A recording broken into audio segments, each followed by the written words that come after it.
seconds. And by a couple, I mean 10. Okay. That's not 10. Yeah. It's 10 since the stream started. Oh. Yeah. You I think you think know so, everything, let's but give you it don't. Whoa. Yeah. Yeah, I Alright, went there. fine, I'll get into character then. Okay, yeah. So is everyone ready to start? I'm asking you, Rin, son of Trinity. That means yes. I think. So... So, yeah? Yay? Nay? Yeah. Okay. Kelsey? What? Ready? Ready to start? Sure. Okay, cool. Keegan? Sure. Oh, that's very good. We are going to give our system of muting a trial run tonight, pretty early on, so just be ready to... What we're gonna just obviously have to do is just we're all gonna have to mute each other, so I'll mute, like, say if... Alright, I'll start muting. No, don't start muting. I mean, well, you could hear... Wait, no, I could hear you is what it is, yeah, stupid. Yeah, so just, like, say if like, trial run, I was like, Mark, pull that curtain... you would mute Kelsey and Keegan, I would mute Kelsey and Keegan and Kelsey would mute you and I. I muted them. No, don't mute them, yeah, that was a trial Oh, I run. did that. No. But you... I said Okay. trial run. I said trial run. No, wait, that mean... Oh, that... Shit, you're right, fuck. God dang. It was a trial run. God Okay, damn. we were running. Yeah, okay, unmute. This is a drill! This is a drill, I guess. But yeah, just that. But we got a second before we do that, a couple of minutes probably. So we'll just be prepared to do it, I suppose. I'll do it for all of you. So I'm gonna have to give you each individual descriptions. Oh, you're gonna do all of us? Oh yeah, it's the only reason I'm here.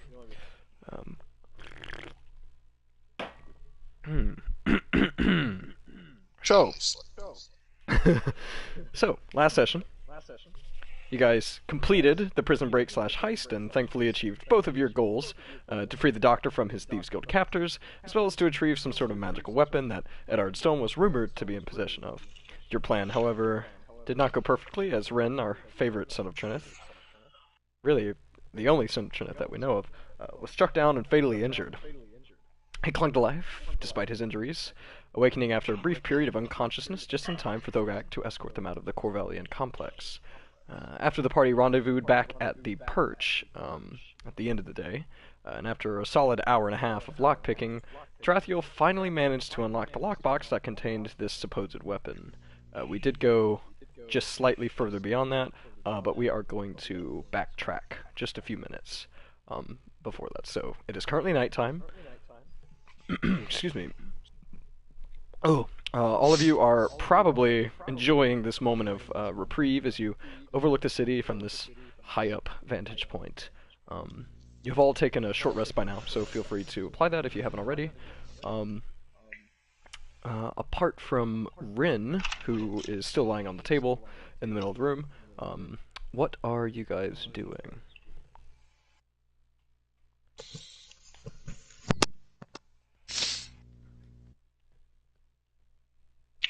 I'm just looking out over the city.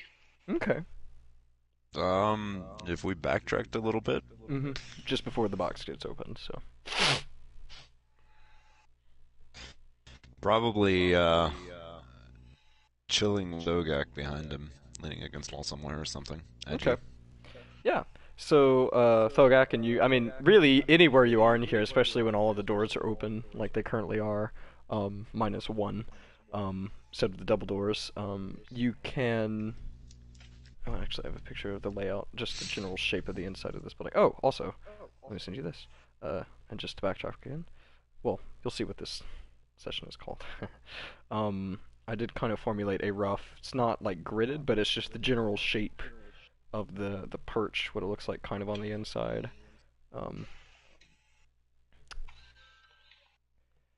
So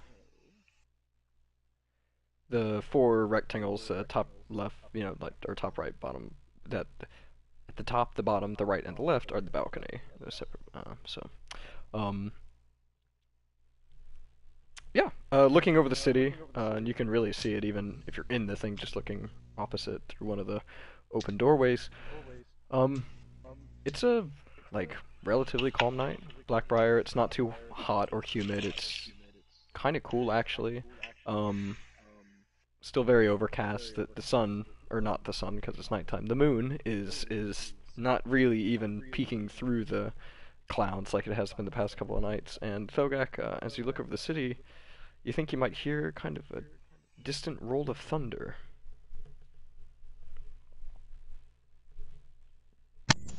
And the thunder rose. Kaz, you would hear that as well, probably. So yeah, just kind of a... Yeah. Sounds like a bit of a storm. Yes.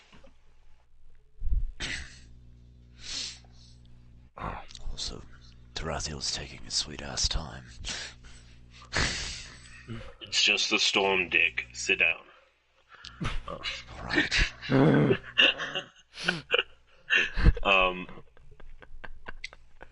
Tarathiel literally stopped paying attention to you guys, specifically Thogak, who was irritating him earlier, as he tried to pick these immensely difficult locks.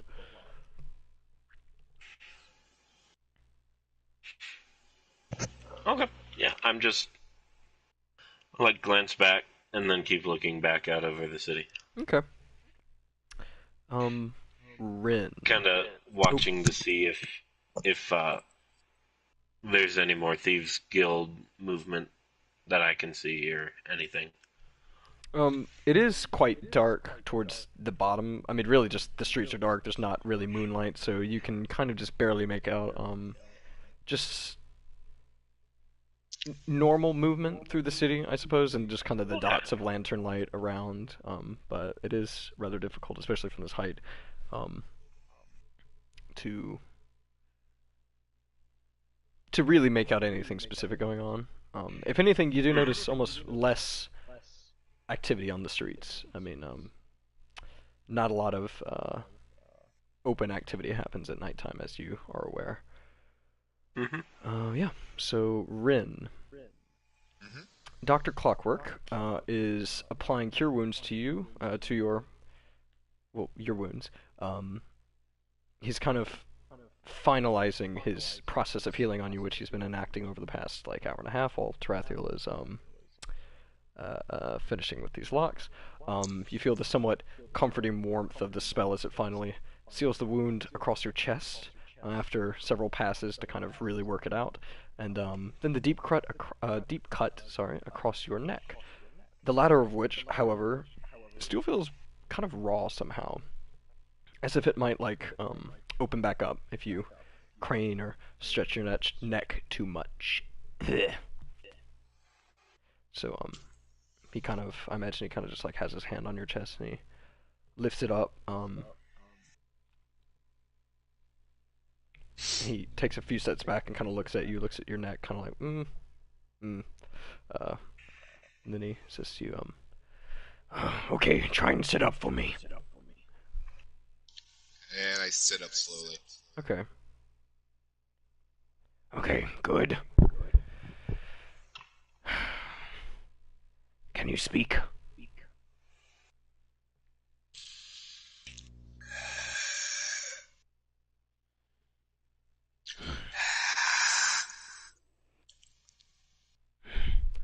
It's as I feared.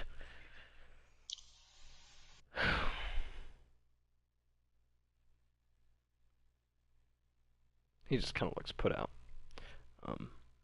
Yeah, so does Rin. Rin's looking at him like, okay. Mm-hmm. What'd you fear? Like, hands go out like, eh?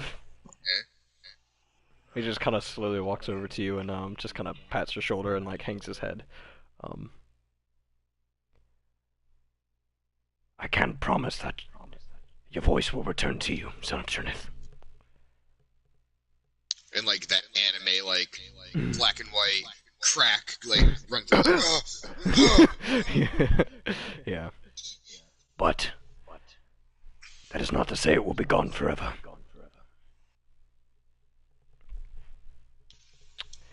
Large Get your hopes up. No, Lord. Yeah, he just kind of pats your shoulder and looks towards Tarathiel. Just kind of waiting for that final lock to click. Rin runs over to his bag, starts rummaging around his bag, Yeah. trying to find something that, like his dad gave him sometime at one point, that maybe he could heal himself with, and there's just nothing. No. Yeah. And then he's kind of like on all fours. Clockwork kind of walks over to you and very achy kneels down. You hear him kind of like, and it's this kind of like older man kind of gets down and just puts his hand on your back and tries to kind of coax you to move back towards the center of the room, pull you away from the bag, very gently and calmly. His head doesn't raise, but he goes. Oh, okay. Yeah. So yeah, he's still kind of standing by you. And I imagine there's a kind of a brief moment of this kind of continued stillness, and afterwards, however, you all hear as the final lock clicks open. Tarathiel kind of stops, scans all of your faces, before pulling it off of the lockbox and dropping it onto the floor next to the other two. He opens the box to reveal another box, which is much smaller, only slightly larger than a box for, like, an engagement ring. As he hesitantly cracks open this box, a sheet of green light illuminates the room. It is difficult to tell what the item is at first due to its impressive luminosity. However, after a brief moment of adjustment, all of you can make out its general shape rather clearly. It's a small necklace made of an odd-looking pastel green material, which is translucent in and of itself. So now we will initiate the drawing of the veil. So Keegan, if you will, mute everyone, and if everyone will mute Keegan and I.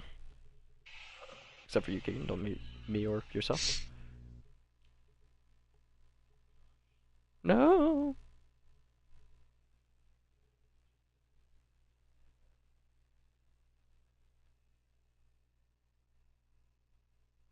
Can you guys hear me, other than Keegan? Hello?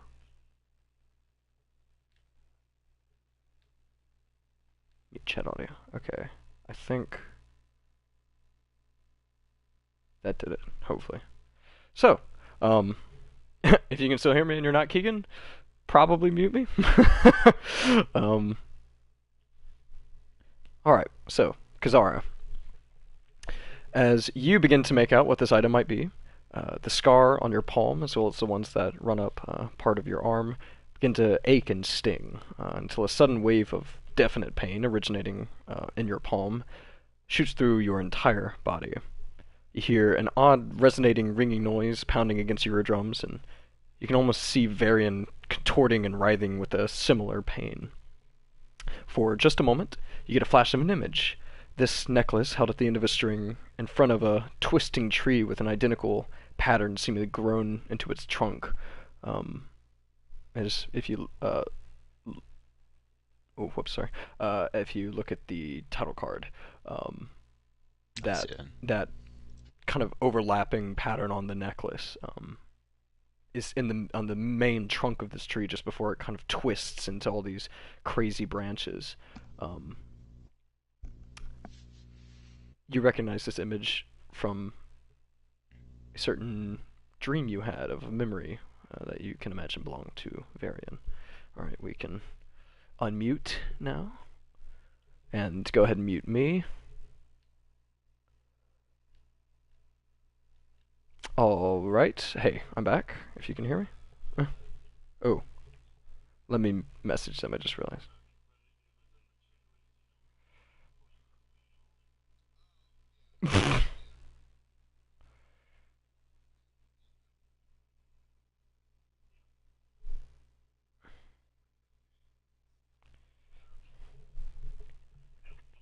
No! No! Unmute me, I say! Okay. No, I refuse. Stop it. Okay, Thogak. Portegues! Yay, Portegues! Yeah, so mute Mark and Keegan, and Keegan and Mark mute me and Kelsey, please.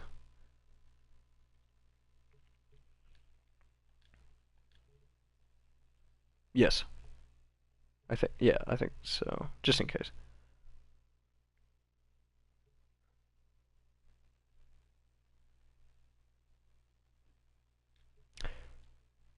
Alright, give them a second to get us muted.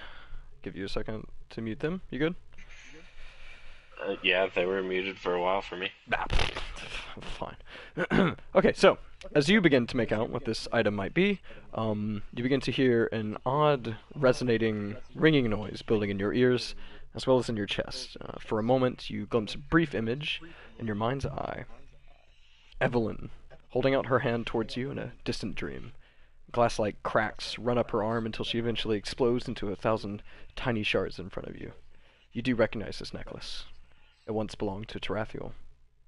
You remember discussing it with him over a campfire the last time you saw him over 8 years ago. And you can unmute people.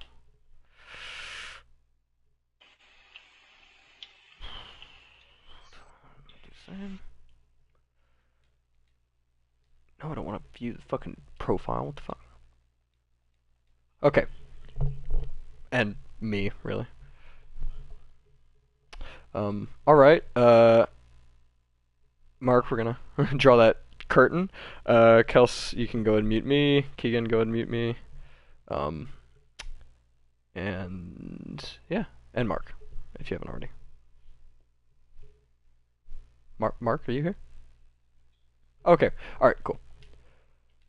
I don't want to view career profile. That's not what I want to do.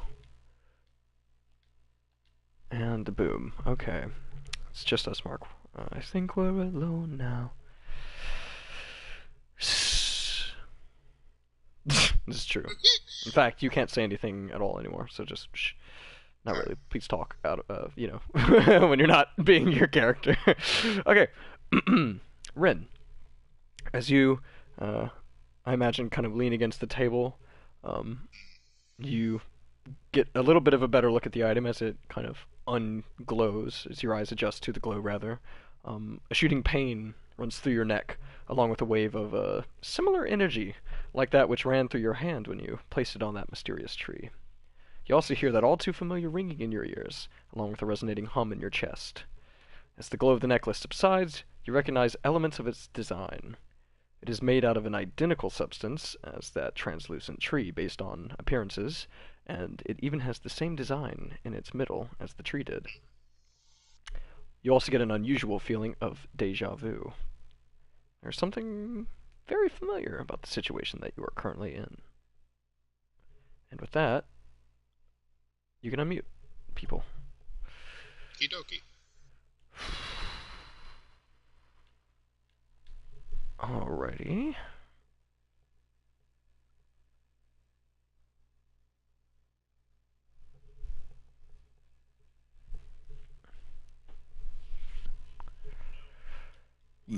Ask that of me. Yeah, stop it. Yeah, that's pretty fucking awful. Okay, so now we're all good now, so everyone should have everyone unmuted. Yeah, that's a I have clusterfuck. myself muted. I can't Wait. hear me. We're all good now? What about Ed? I thought he wasn't that good. I mean, It's true. he seemed No, pretty he's bad. saying Appearances he's and saying our actions family can be name deceiving. is all good. All good, yeah, we're all good. Hello, Thogak, Wolfspeaker, and Akathali, all good. And Kazara, all good. And Ren, son of Trinith, all good. Yep. I was hoping you were going to put Ren, son of all good Trist. Oh. Good. All good. So, all of you stare at this odd stone resting in Tarathiel's hand, having experienced your own reactions. Tarathiel also sports a somewhat bewildered expression as he looks at the stone with wide eyes and mutters to himself, It cannot be.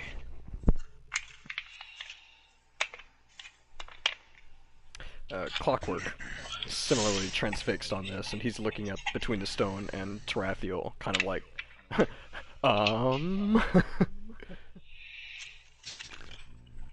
From from what little I understand of this, I believe it best if we If we what? Sorry? If we what? avoid it. Oh.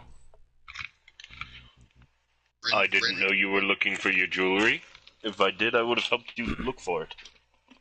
Ren's kind of like just holding a finger out and putting the finger closer and closer to it. You're what? Ren has a finger pointed out. Okay. And he's putting his finger closer and closer to it, like slowly. Oh. Like he's trying to touch Like it? he's gonna touch it. Oh. Clockwork literally takes her hand and throws it down, and he goes, "No!" And he walks over to Tarathiel, who is still gazing at the stone, very confused. And he throws a cloth over it, wraps it in his cloak. Sleeps with his eyes open. Fucking Palantir. No, he comes up to Tarathiel, and he kind of tries to place himself between Tarathiel and Stone, keeping eye contact with Tarathiel. He says, "Is this what I think it is?" And Tarathiel just kind of breaks out of this odd, confused trance and looks at Clockwork and says, I don't know how he could have gotten this. I'm the only one who knew where it was." "Well, clearly that was not so. Somehow Ed Stone got his hands on it. I thought you said you destroyed it." "No, I got rid of it. I couldn't destroy it. I told you this." "Oh. Well, this is worse than I thought." Clockwork kind of... I know how to destroy it.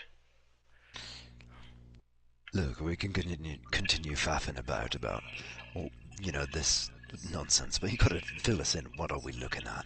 Because all I'm getting is a bad vibe. Clockwork is kind of like pacing around now, looking at the blank walls, whatnot, out over the city. Ren has just the most unamused face, and then draws a question mark in the air. Last time we found a strange green thing, it was destroyed when he touched it. And I point to,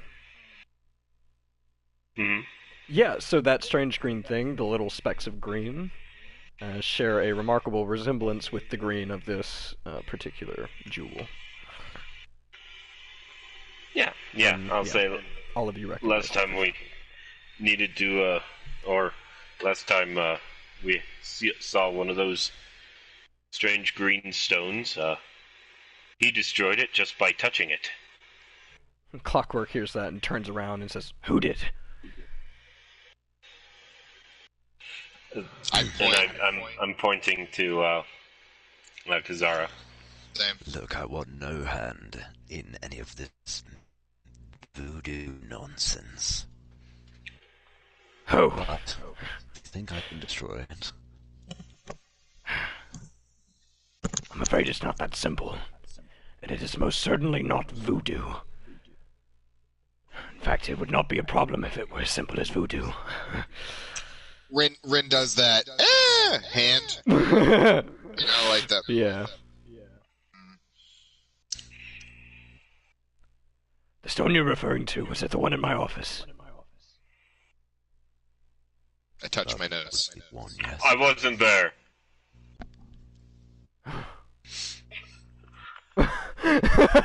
They literally Tarathiel and Clockwork just looking at you like, really? Slow turn.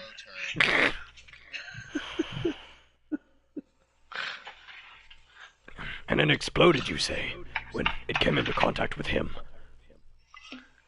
Yes. To Kazara. Well, crumpled. Have you come into contact with any material like this in your past? I raise a hand. Oh god. Is he asking me? He was asking Kazara, but when Rin raises a hand, he kind of gives you the side eye and nods, and he looks back at Kazara.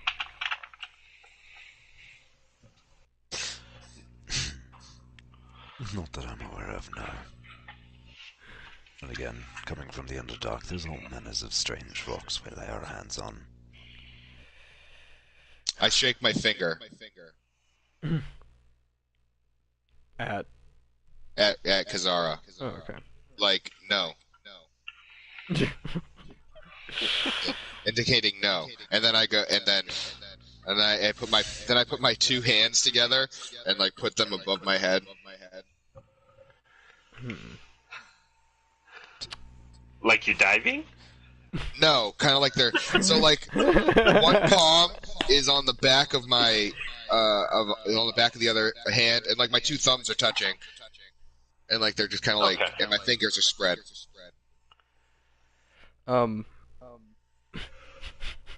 Clockwork looks at you and says, "If you want to say something." Oh, my apologies. I legitimately find whatever's closest to me and throw it at him. he probably just gets take hit one by of the fucking hefty padlocks, just it just he passes out. No, he kind of scurries and tries to find some parchment and a quill, and he throws them down in front of you, and places them down in front of you. I write, not stone, wood. What? We have plenty of wood down in the Underdark too. It's not wood either. It's not stone, and it's not of the Underdark. I draw a tree.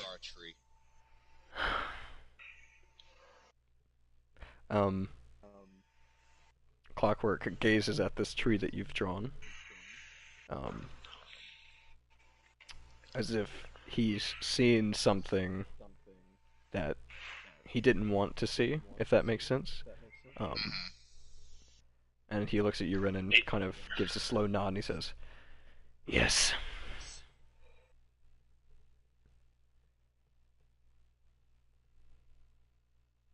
And I point at it, and I point at the tree, and I point at it, and I point at the tree, and then I point at myself.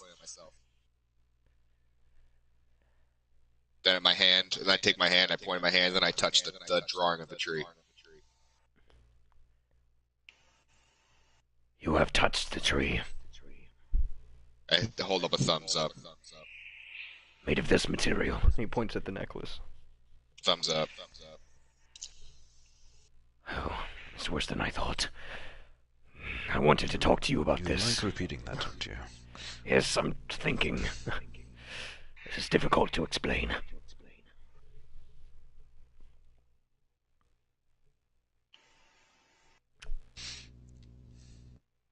Right.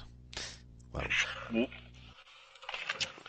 well, while you all think about things that I have no idea what you're talking about, would anybody like a drink? I'll just go pop out.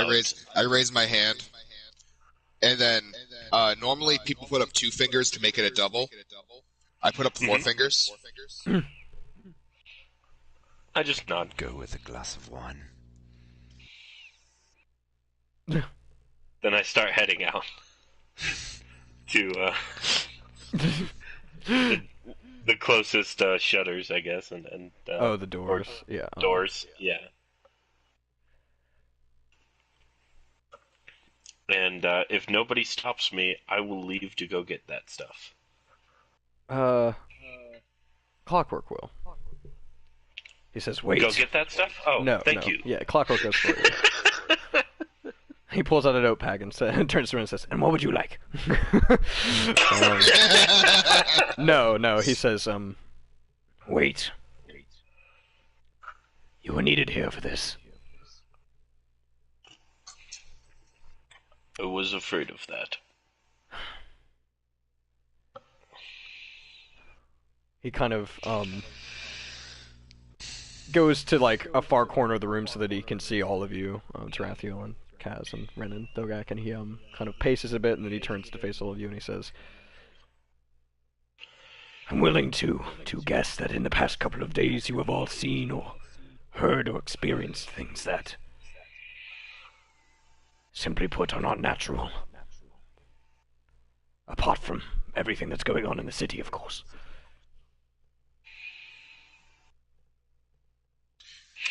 God, I'm trying, but like I guess, what about it face? Mm-hmm. Is that like the? With like a handout. Like palm up, kind of like a continue hand, palm kind up, of like palm up, cocked up. They cocked off to the side with with like that. Like, what about it? I've been experiencing the unnatural for years now. Well, yeah, I pointed at my owl.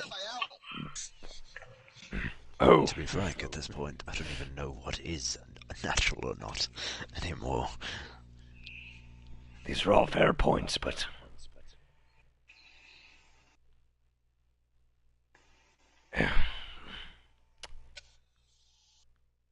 beyond that, I suppose. Visions or feelings, Finger on my nose. Give me a second. Smells? I wave a hand at you. No. What smells? He means on the nose, like on the point. Snap my fingers, pointing at Zara. Yes, he is unnatural too. Just say I agree. I mean, looking at Gazara, you wouldn't exactly call him natural. You know, at least Kenku can mimic words. God damn it. You can't even speak. Kenku are the bumblebee of the D&D world. Oh my god. Okay. So, he kind of brushes his, like lint or dust off of his very nice vest and kind of straightens his collar and says, I am a man of many purposes. I make and repair clocks. I help those who need help. I craft items of specific utility, and I research that which interests me. But foremostly, I am an agent of time. I grab one of the locks again, and then you say time, and I'm like, put it Oh. down. So he says that. He scans the room. Yeah, you see me do that. And he catches me slowly shuffling back towards the door. And then I stop. Yeah. Of time. Of time. So have I been for hundreds of years, and so it seems I remain. Don't look like much of an elf to me. I'm not an elf, I'm a human. I study time. I theorize about its mechanics, as well as its purpose. Long ago, I even wielded it as a tool. Although I have since... Unless it was a metaphor, I don't think theories make a man live for hundreds of years. In that, I write down, but chronomancy is illegal. He kind of gives you a side eye, Rennie says, I have since set aside such abilities. And on the back, he goes, damn it, we could have used that. In the past decade, my studies have focused on one being of such malice.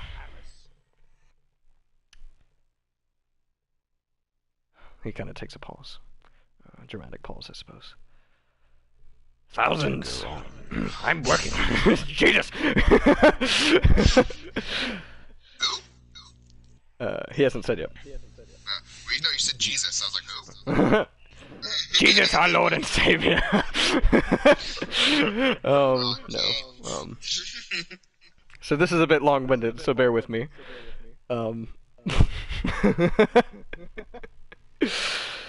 Oh, this is about to murder my throat. Alright. Thousands of years ago, in the Shadowfell. I spit. There existed a being of such malice, with such a will to spread ill intent on others, that not even the Shadowfell could hold him at bay. I spit. He gives you a look. Every time you say Shadowsfell, I spit. I'll just... Yes. Oh god. I will assume it. You're welcome to keep saying that, though, if you would like. I don't want to interrupt you. I'm not trying to... Cillian, the Deceiver, breeder of malice, the scourge of Mount Hoteno, managed to worm his way into the prime material plane, where he wreaked havoc. Where he wreaked havoc. Where he wreaked havoc on anyone who stood in his path. The spoils and lands he conquered proved not to be enough, however. Cillian wanted more, so he did the only thing that he thought would satisfy his neat rule over all. He sought the means to craft his own plane of existence, where he would hold unquestionable rule. He gathered sorcerers from all across the lands who themselves held sway over every element and every conceivable fiber of reality. And he forced them to build his terrible plane of existence, ultimately by using his sorcerers and his own powerful Shadowfell magic. He looks at you, Rin.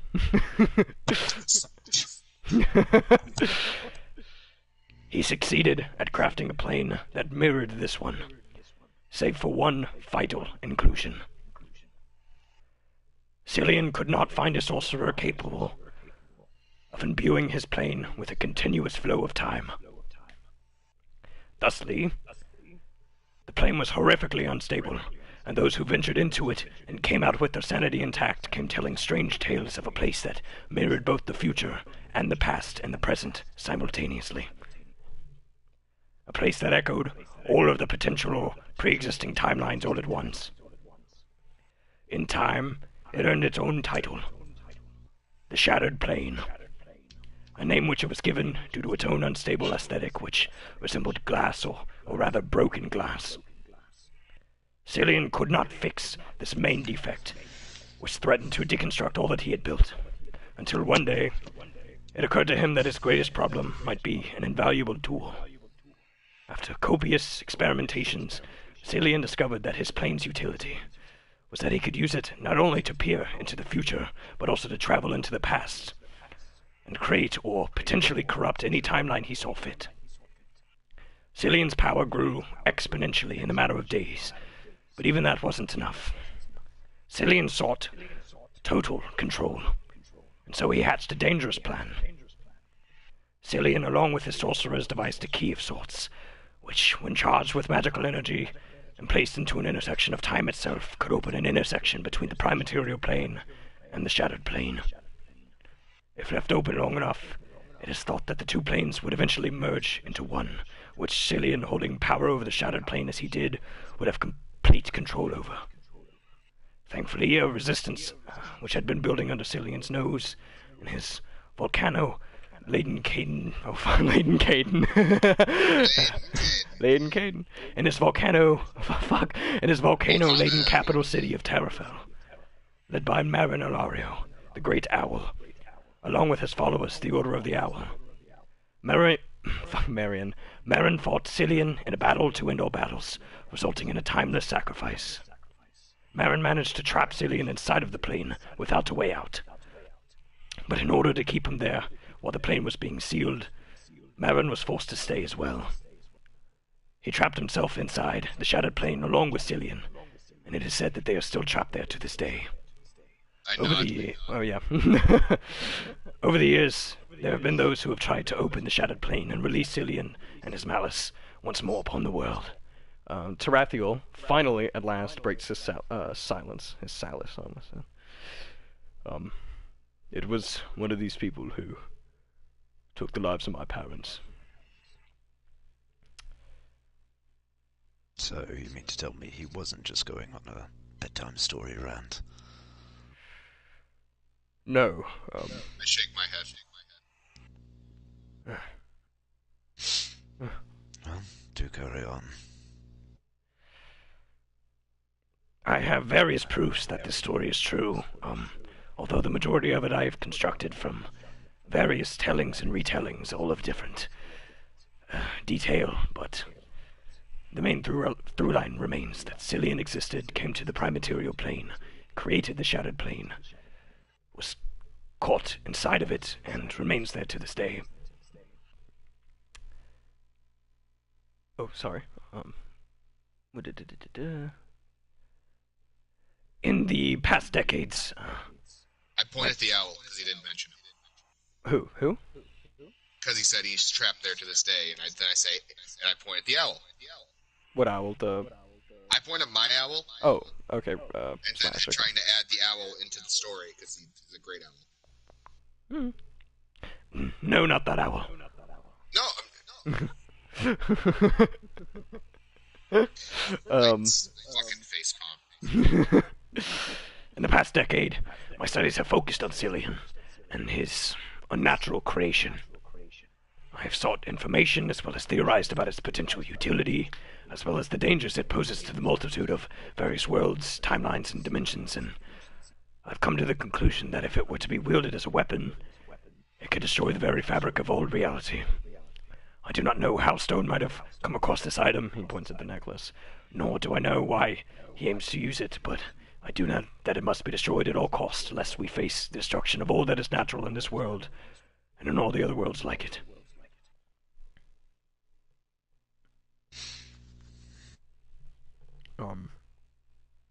Tarathiel pipes up. He is still holding the necklace. God almighty. He says, I tried to destroy it, before I came here, before I met you. It's impossible. I've tried everything. That's why I resorted to hiding it in a place only I knew where it was, so I don't know how Stone could have found it.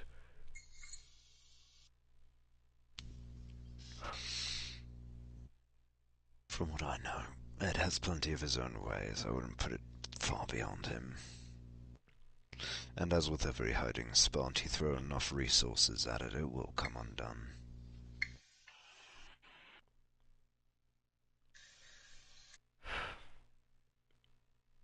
Not this.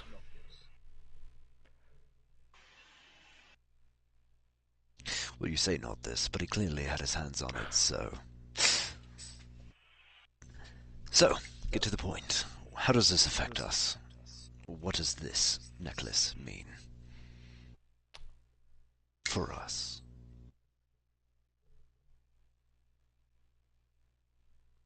I understand your connection, and I'm getting hints of a connection from you, Rin. But how does this affect me? Keegan? Let's Yeah. bail real quick. Okay. So I need you two to mute Keegan and I.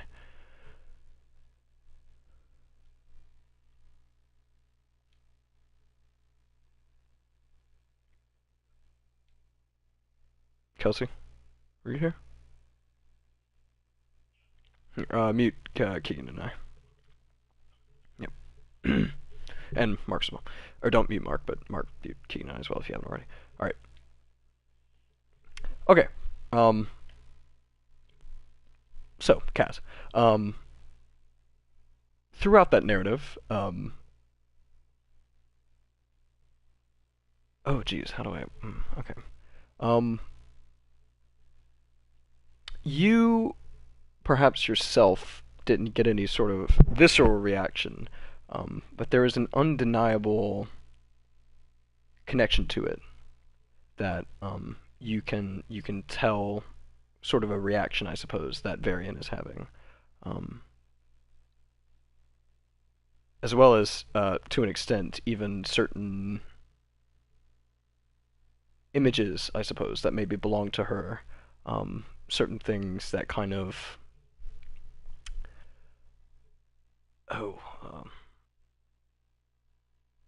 we'll just say ring a bell. So like upon certain mentions of certain things, we'll say upon the mention of the name Cillian, you kind of get a flash of a figure, not necessarily a face, but of several things, kind of a cloaked black figure, a figure in a black cloak, kind of shrouded. Upon the mention of Marin Alario, you got a glimpse of a man, actually the same man that you glimpsed in that memory that seems to belong to her, the man that tried to stop her from going down into that below the courtyard to the tree where she ultimately got stabbed in the throat. Upon the mention of the city of Terrafell, you've got a glimpses of a keep with a throne covered in blood, that same blood as the one you've seen, kind of various times flashes throughout her memory. So maybe not to you, Kaz, but very indefinitely through her, basically the entire story rings a bell. Oh yeah, no. Yeah, and feels entirely familiar. So from Varian's side, she is probably feeling a lot like you do, which is kind of pick up and run. Okay. But yeah, just so we're on the same page, there's definitely with at least Varian, a harsh recognition of several elements of that narrative. So I think, yeah, we can. Yeah, and I knew there was going to be a connection. Mm-hmm. Yeah. Okay. I think, unless you need to ask any questions about it, we can unmute. No, I'm good. Okie dokie. That's not what I wanted to do.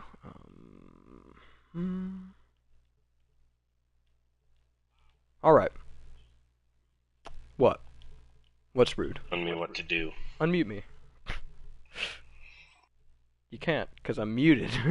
I'm not muted. Wait. It's crazy. Okay. So where did we leave? Kaz was asking. What does it do about him? Oh, what's that have to do with him? Clockwork kind of mulls about, looks at his feet. He kind of looks not only at Kaz but kind of at all of you. And he just kind of well, he says, I'm afraid if we're all here, we're tied to this somehow. I don't know how. Only you can answer that question, but... You told me not to get drinks. That's how. We're all called upon for a heist. This is true.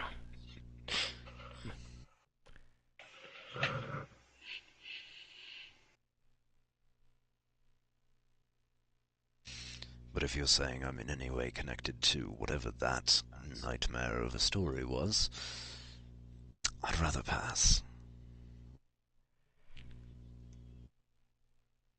I'm afraid we can't afford to. Not this time. Then I'd rather pass.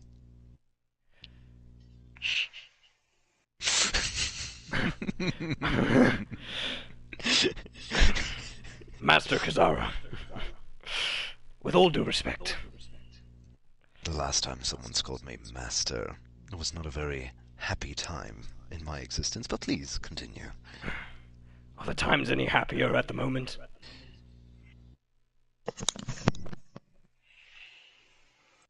What's that?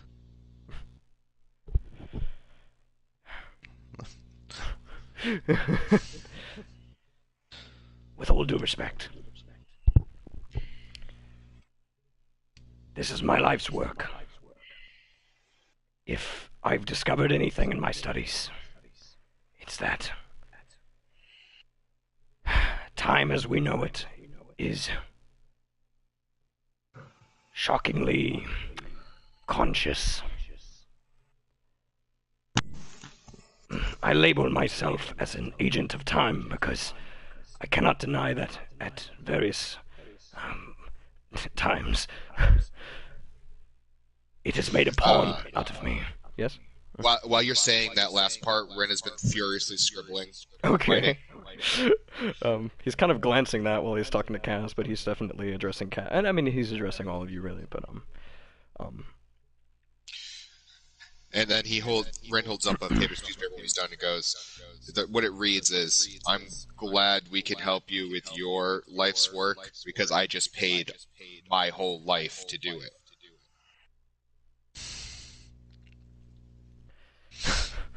And then on the back, in big letters, it says, "I'm nothing now." I'm afraid it's not that simple. See, it would have happened anyways, I fear.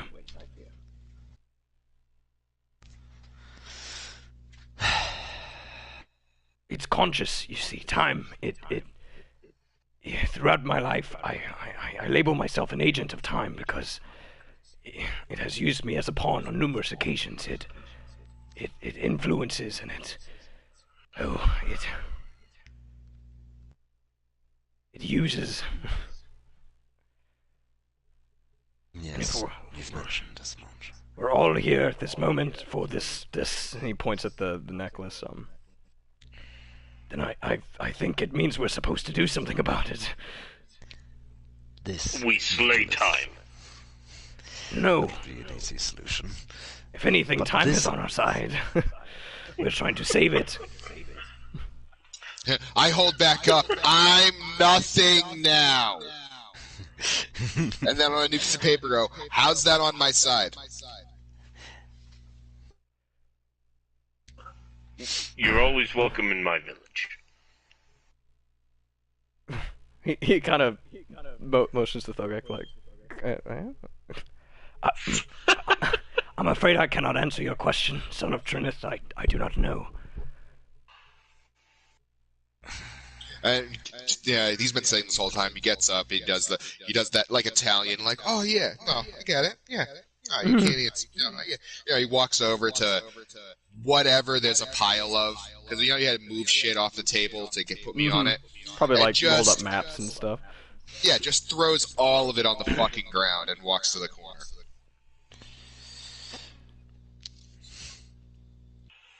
Makes a big spectacle, a lot of noise.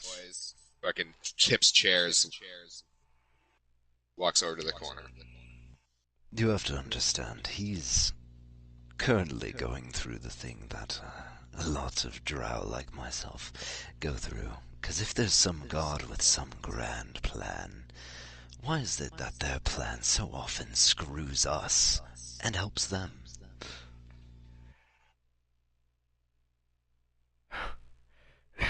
This is not some god we're dealing with, Kazara. It is quite literally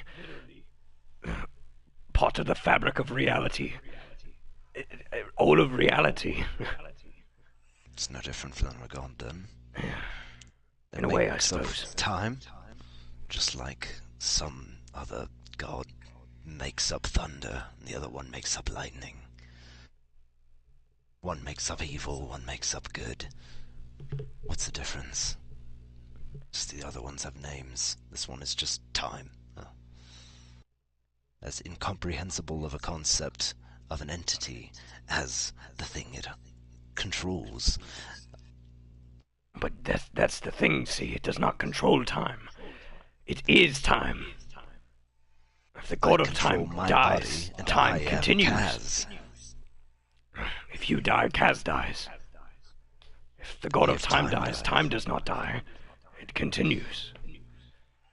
This is not the god of time. This is time. And it has called us here. It would be reckless to ignore the signs. It could mean the end of everything we know. I ask you to help, because if you don't...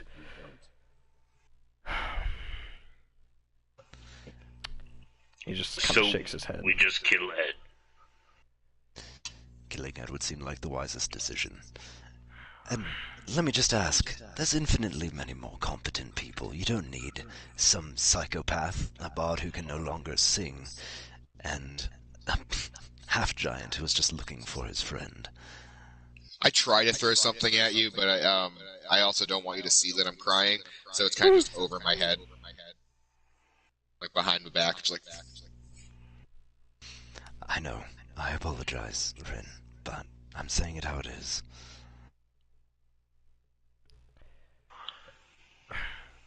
It's us for a reason. It has to be.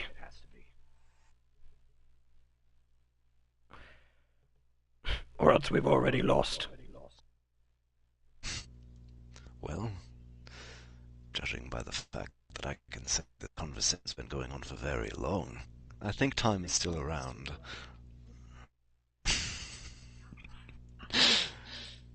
Now, I'm up for a challenge. I dare say, there's nothing better to do.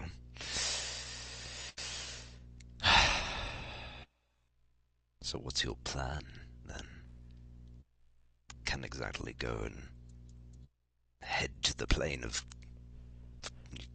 yeah, or what you mentioned. Can't just take a carriage there, can I? I can decapitate Ed. Maybe ask him how he found the thing beforehand. God, it's really... Sorry, pardon me, it's really hard to switch between these two voices. I'm afraid killing Ed won't be enough, I don't think. Well, if he's the root of the problem here on the mortal plane, at the very least it'll delay our problems till someone's more qualified is able to roll around. Well, you're not wrong. That's all we'd be doing, is just delaying it. And if we endlessly delay things, you're an elf, for Christ's sake, you should understand this concept better than I do. If we're able to constantly and endlessly delay things for the next person to roll around, and if our lifetimes are 1,000 years minimum,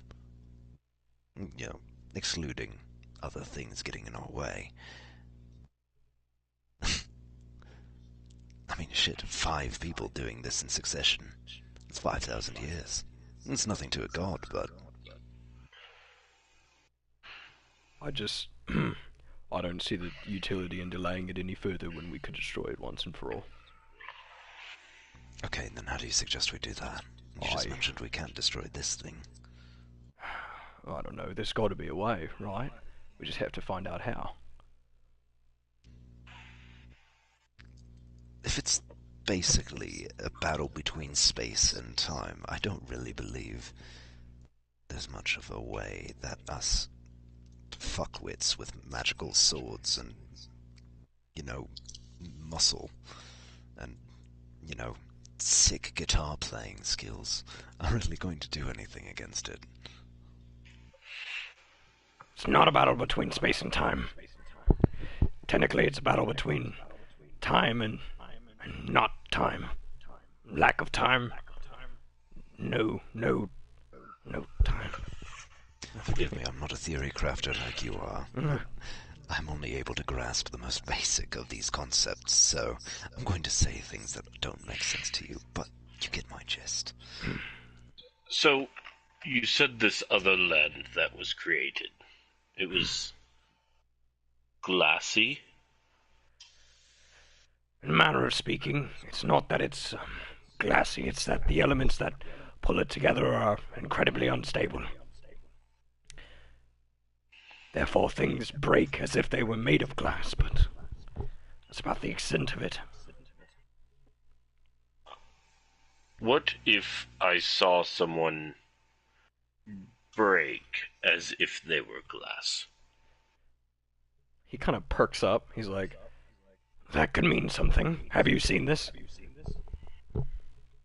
Yes.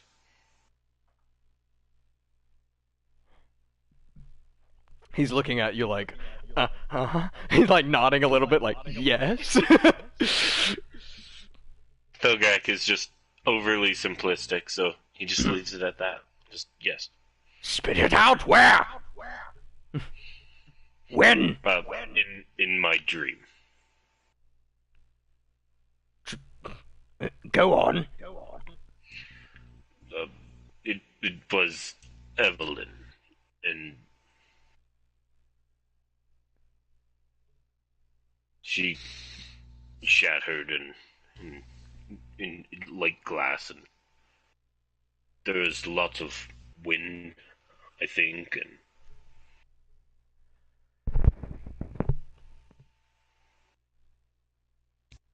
a dream, I you can't say? remember dreams too well.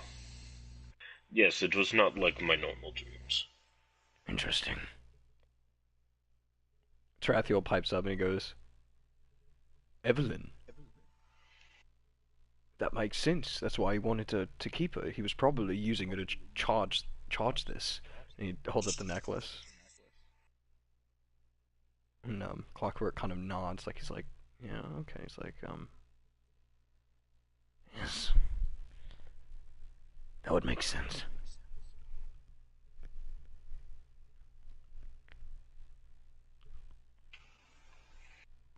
That might also explain why she hasn't awoken.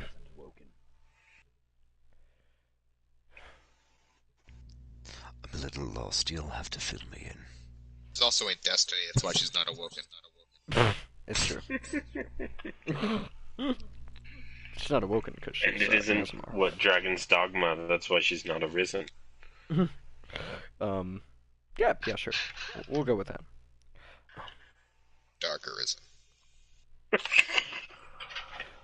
Yeah, but he walks over and he grabs the necklace. He takes very special care not to hold it by the stone part of it, or the translucent weird green material part of it. He holds it by the string.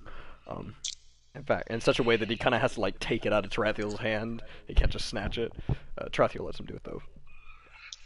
And he holds it up and he says, "This is the key to opening the plane into this plane. I don't know for sure, but I've theorized that it works by absorbing...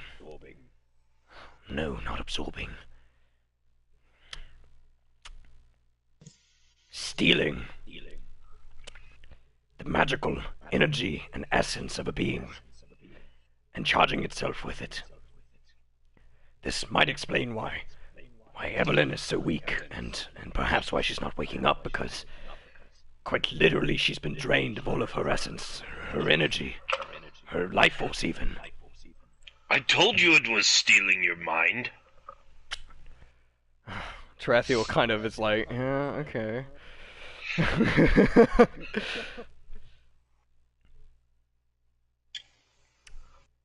Perhaps if we can figure out a way to destroy it, it could. She could wake up. I don't know. Just have Kazara touch it. It'll break. It happened before. Look, with how much nonsense is going around this room right now, let's get this good and over with. And I walk over to the necklace. Oh God. Well, what are we waiting for? We're gonna have one of those moments in every fucking session. It's so true. You It's true. From here on out, we're on a 2-session streak. Last session, this session. Yeah, Tarathiel just kind of like under his breath as you walk past him, he just goes, "It won't work." And Clockwork sees you walking towards him and just stands there. Look, worst case scenario, none of this works, and we all die, or something like that. Big whoop. Probably worse, but go on. I don't see what could be worse than that. And I reach out and grab it. Yeah, with the hand, yes. That is interesting. Oh shit! Let me get my dice out. Sorry, I had forgotten to do that. Lol. You reach out and grab it with which hand? Yes, his witch hand. My witch hand. No, he's a warlock. Yeah. With your left or your right hand? The hand. The hand, okay. Left it is. Okay. Give me a second. I gotta do some juicy rolls. I'm ready for this. I would have looked over and been crying towards them at this point, so they could see what happens. I walk over and like hand you a ration. I'll take it. Just for thematics, Clockwork is very hesitant to do this, Kaz, and he kind of holds it away from you when you extend your hand, but it does look like he's kind of grappling with it. We'll just say that's while I'm trying to decide. I've got, like, Kazara's dead set, so I've got that look in my eyes. Okay, yeah. I think you know that he is registering that, and he's just, like, grappling with his own studies, and he's like, he's like, well, they say it worked on the other one, maybe it will. We haven't tried that.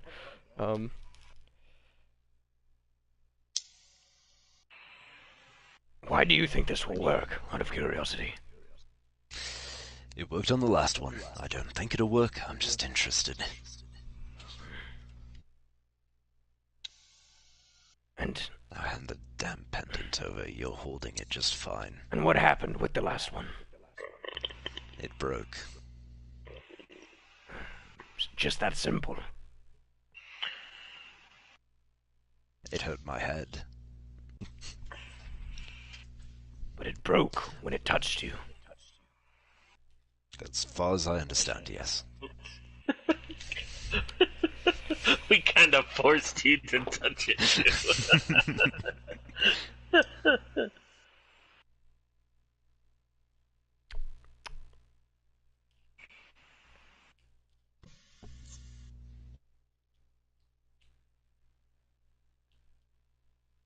Kazara, you're holding out your DM. hand. And he's withholding the necklace, and he looks deep into your eyes, and kind of exchanges a look with you, your dead-set look, with his eerily piercing gaze.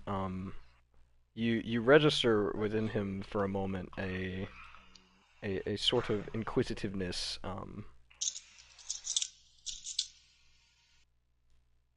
that perhaps catches you off guard slightly. Really, it's up to you. But he returns a gaze that I'd say surprises you. And you see something kind of not physically, but you just kind of see something click in his mind. You know, something kind of behind his eye, just kind of register, I suppose. Maybe you My- should give him the room. And no. My Clockwork left starts unbuttoning eyebrow. his bed. Yeah. My left eyebrow, like, twitches into, like, confused anger. Your gaze discomforts me. Just hand over the pendant. You're not telling me something. Wow, a drow not telling you something. Crazy.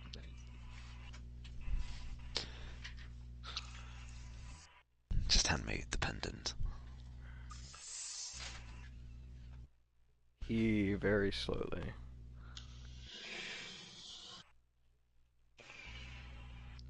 I'm trying to think of the right fucking word. Extends. I was like, lowers? No. Extends the necklace held by the And- string towards your hand. I snatch it. You are met with a fierce, well, really every emotion you could probably comprehend. Pain, foremost, shooting sharp pains run up your arms. You're scarring this kind of broken scars that run from your palm up your arm. Is he power stoning from Guardians of the Galaxy? No, but actually, I do kind of imagine the Power Stone, but more with that green energy, and instead of like tracing lines up his arm, it's just illuminating pre-existing lines. I look over to the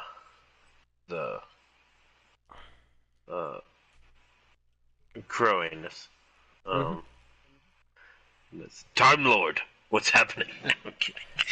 Oh my god. Time.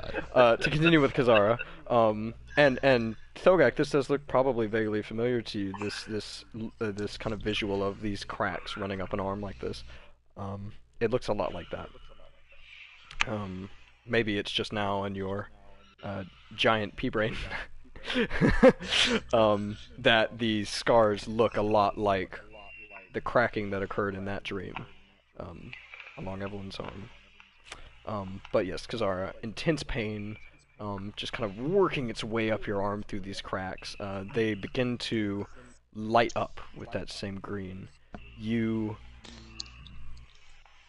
your vision kind of blurs and darkens, and all of a sudden, kind of from this darkness, you just get this flash of two very bright crimson red eyes that just, like, I mean, a very momentary, like, whoosh, in this kind of darkness.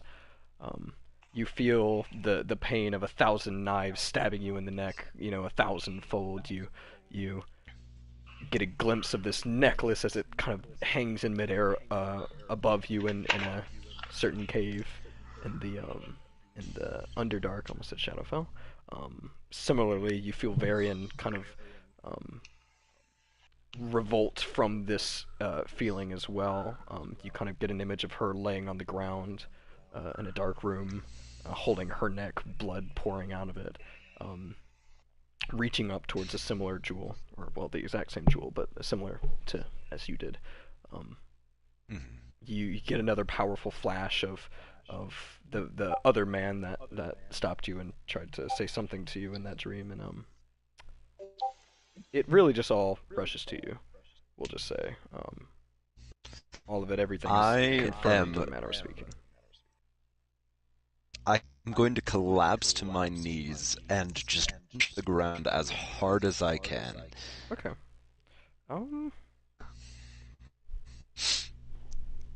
Just to try and get my mind off of the, or mind on that pain. Keeping my on? Or I'm punching the ground. And you're still holding the necklace? Punching the ground. I am. Ooh, man. Okay. Let me roll two things. Okay, yeah. And you take 3 bludgeoning from punching the ground. Alright. Oh, my computer fell asleep. Whoops.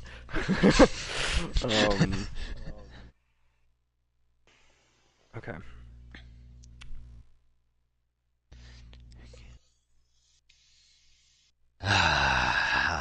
And I just throw it to the ground. Okay. Yeah. It's just kind of all of those things on repeat. I mean, it's a pain. I mean, it hurts as bad as it does. 9 psychic damage. Okay. So, 12 damage total. Oh, fuck, that's a lot, actually. Did you say 12 damage total? Yeah. Oh, do you have a... Wait, I'm confused. Why 12? You said 9 psychic and then 3 bludgeoning. Oh, yeah, total. Sorry, I thought you said 12 psychic total. I was like, But actually, yeah, so 12 plus the 3. 12 psychic, just because you held it. The initial pain and then an extra attempt at holding it. And then, so 15 total. Yeah, so you drop it. And Clockwork comes over and picks it up and looks at it very intently. He kind of adjusts his glasses and holds it up to his eyes, and That was different. and he looks at you furiously, he whips his head, his glasses almost fly off of his face. What are you telling me? That was not normal. Oh, what a shocker.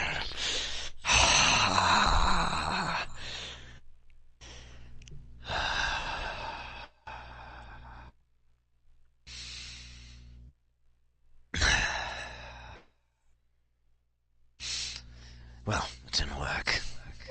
Plan B was Plan B. He's looking at you. He's almost great axe.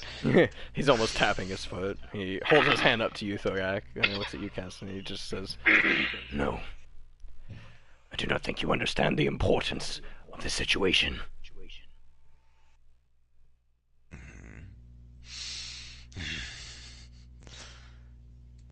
Perhaps not. This is no different than the reaction to the last one. Maybe it just doesn't like Drow. Is this true? and he looks at you, Thogak, and then he looks at you, Rin.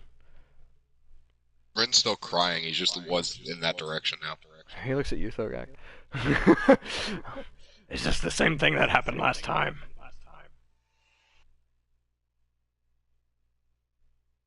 I'll be honest, I don't remember all of it. I mean, it happened to me. You'd think I'd remember best.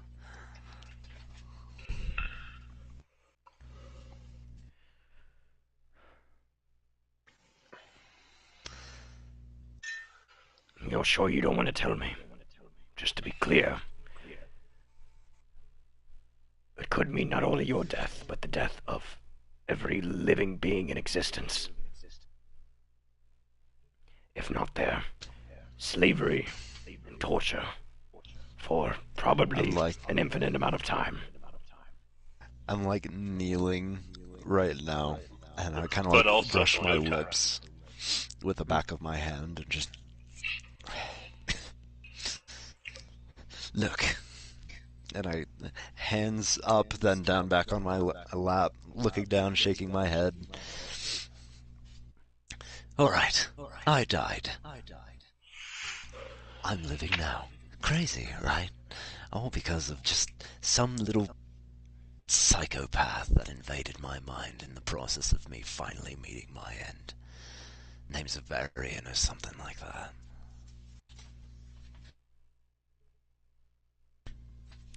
You see him thinking for a second, right? You see that name, and it's like he recognizes, but he's like, no. And he kind of like takes a step back. Some blood queen or something. That. What did you just say?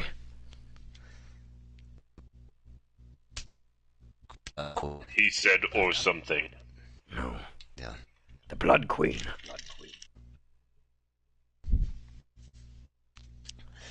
That's correct. It's what gave me...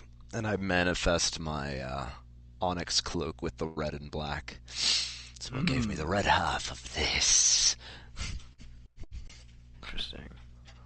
Ren, out of the corner of your eye, you glimpse a very familiar crimson red flame. Clockwork also reacts to that. One from the dream? Mm-hmm. Then I dive behind something. So you just see Ren kind of like, "Aah!" and like dive, like backwards roll, I imagine, behind like the table. As you do this. I do too. Oh my god, though, Gak, you do, and the whole tower just kaboom, like shakes a little bit. Like, oh my Look, god. I'm not going to hurt you guys. Seriously, I'm not that pissed. What do you mean she invaded you? What? I was... Okay. You understand time, but not simple concepts of invasion. I died. Stabbed in the throat, dead, bled out, pain, blackness, gone, right? All done. Then I saw that little symbol there, reached out to it, thought nothing of it. You know, maybe just a weird little nonsense. This bitch fucking takes control of my body for a while, kills people. You feel a middle finger. I guess that's fine. Look, I'm sorry, Varian, but it's true. You don't just... Anyway, took control of my body for a while. You know, killed some people. Guess that wasn't too bad, you know. But, anyway, got control back over my body. She's figuring herself out. I'm just along for the ride. Well, now she's along for the ride because I actually have control again, but you know how it is. No, you don't. But, look, that's all I've got, man. He kind of takes a step back.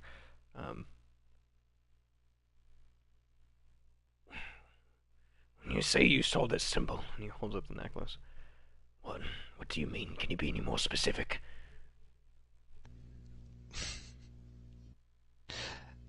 I cannot, man. Perhaps when I'm not in writhing agony, or recovering from it anyway, I'll be a little bit more responsive to searching my memory.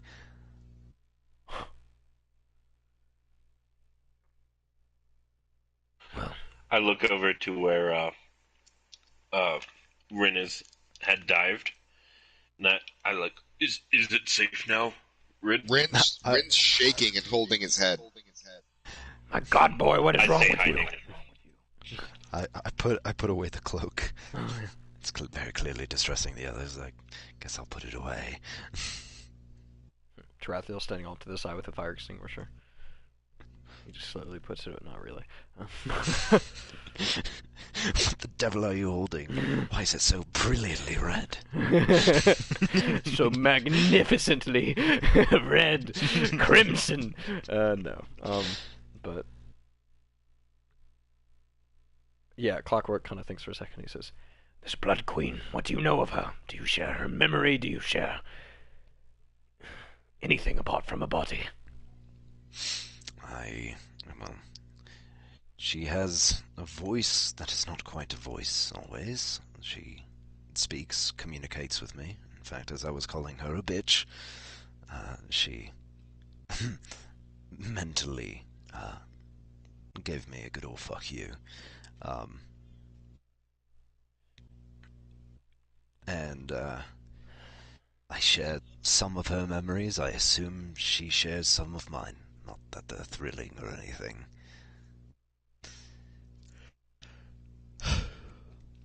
As it is right now, we're only barely back into the process of her even being somewhat sentient.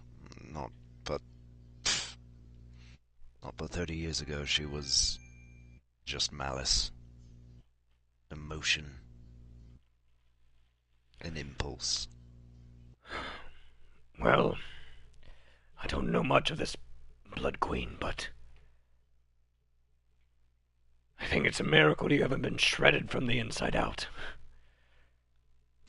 From what I understand, I suppose at the height of Cillian's reign in this world, it was the Blood Queen who acted as his sort of puppet ruler. Just another victim of his manipulations. It was thought that she was died. It was thought that she was died? Really, Josh? You fucking idiot. It was thought that she was killed by Cillian. Fuck off. It's thought that she was died. She was died. She was died. Died red. Died red with blood, yeah. No. It was thought that Cillian killed her. And that was the end of her story, but she must have somehow, I don't know, used the powers of the Shattered Plane to transport her soul into, oh, I don't know. He kind of like pulls out a notebook and starts like flipping through it.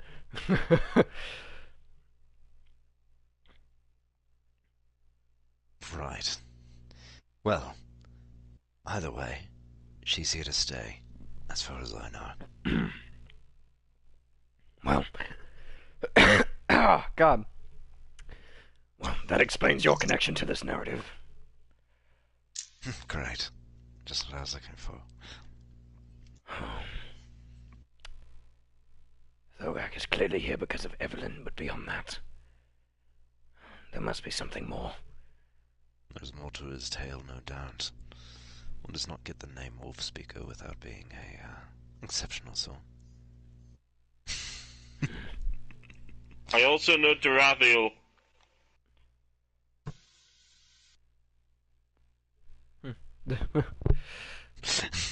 Tarathiel's like, yeah, okay. He kind of nods. He's kind of looking very pensively.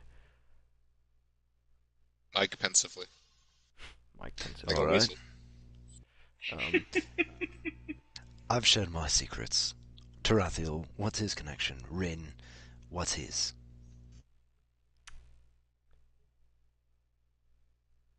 I cannot claim to speak for Rin, but seeing as he cannot speak... Whatever I'm next to flips over. The table. Yeah. I don't think it would be too wise to get his goat any much more very clearly. I believe he's been there.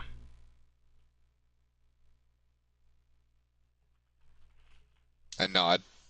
To the Shattered Plane. I nod. In agreement, or... Nodding is typically in agreement, yes. Well, you know, it could be like a continue, like yes, yes. But yes, I am nodding. Yeah, I've been there. That's quite a tale. Rin, when we first met, you also mentioned to me the name Terrafell.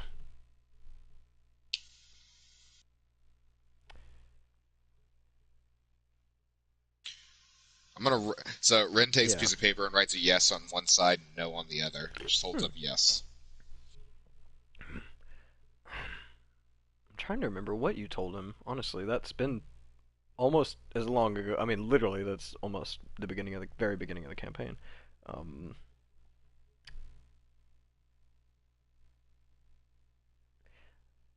believe you said you woke up there. Yes side. With some sort of memory loss. Yes side.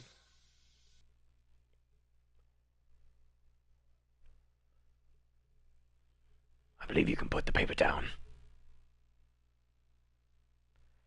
Puts the paper down. That stone that destroyed itself when it touched Kazara. It did so because it registered an unusual amount of shattered energy, we'll call it. From what I can theorize without any physical evidence or testing materials, this stone, as well as the stone I have,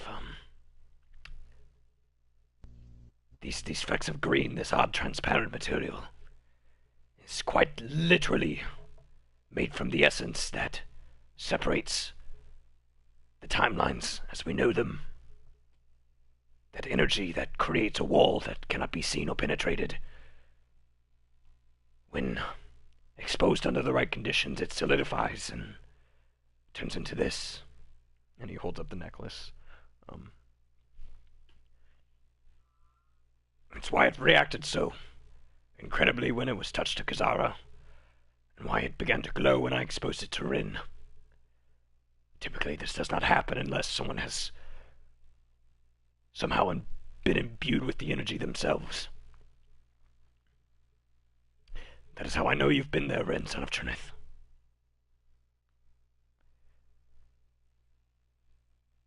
And I hold up 2 fingers.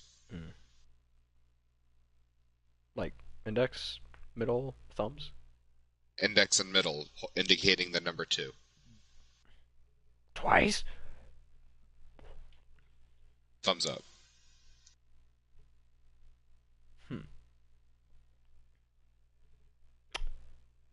He looks at you like, what? How long ago? I write on a paper. The first time was when I told you initially, and the second time was when I was saving your life.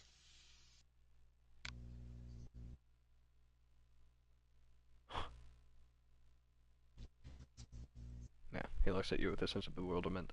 God, I wish we were doing Skype, because I realize I'm acting out these things. And then I'm like, oh wait, they can't see me.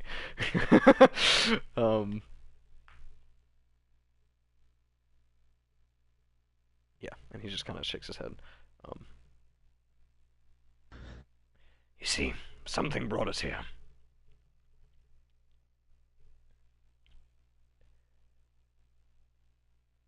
No. And he goes, and then he holds up a finger and goes, and like with a oh face. Yeah. It was the ring. And I fought. Fuck, what's his name? The big snake. Just write that. No, because he said the name. Well, he didn't say it was a big snake. No, but I know that's what it is. At least Rin does. Well, or at least that's what he's assuming. So Yeah. what's the name of the god he said? He said Cillian. All right, and I fought Cillian. You fought him. I hold up the yes paper. I do not think you would be alive if you fought him. I point at my throat.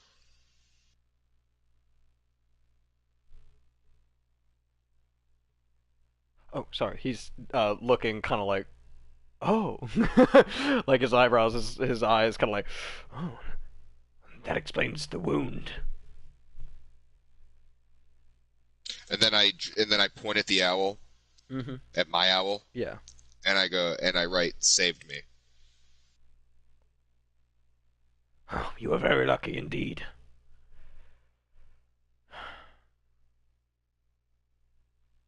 Did anything else happen?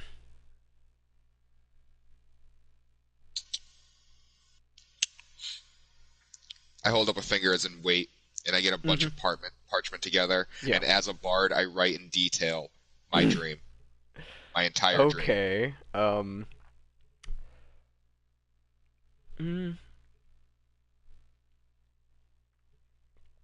What do you want, a performance?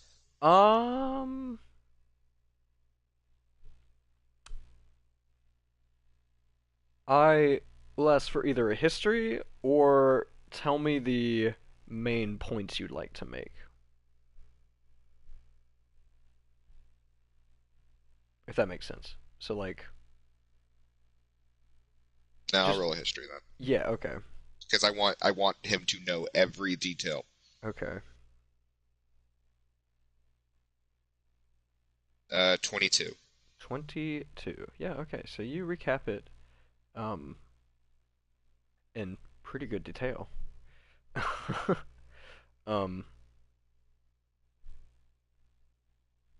Sorry, where would you like to start? Just from I will start from like right as I'm taking the hit, like when I feel like I'm gonna take the hit. Okay. The falling, the shattering. Okay, yeah. Yeah. The kid. Okay, yeah, that's a big one, yeah. So he kind of starts skimming through it.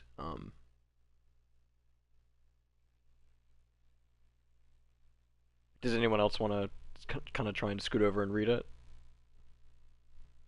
I mean, yeah, why not? Okay. Dogag's just still hiding. Okay. Oh my goodness. Oh my god. Okay. So, Kaz, you read a very detailed report of basically that one time your bard died last session. Starting with a bastard sword that falls across his chest, but instead of oh god, that fucking kid.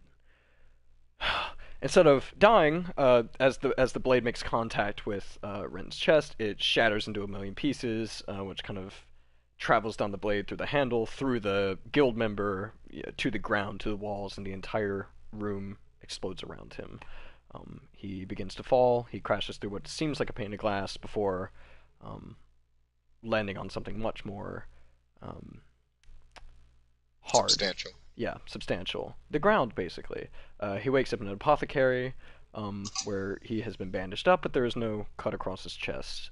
He kind of gets up, gets around, goes outside. He's in Blackbriar.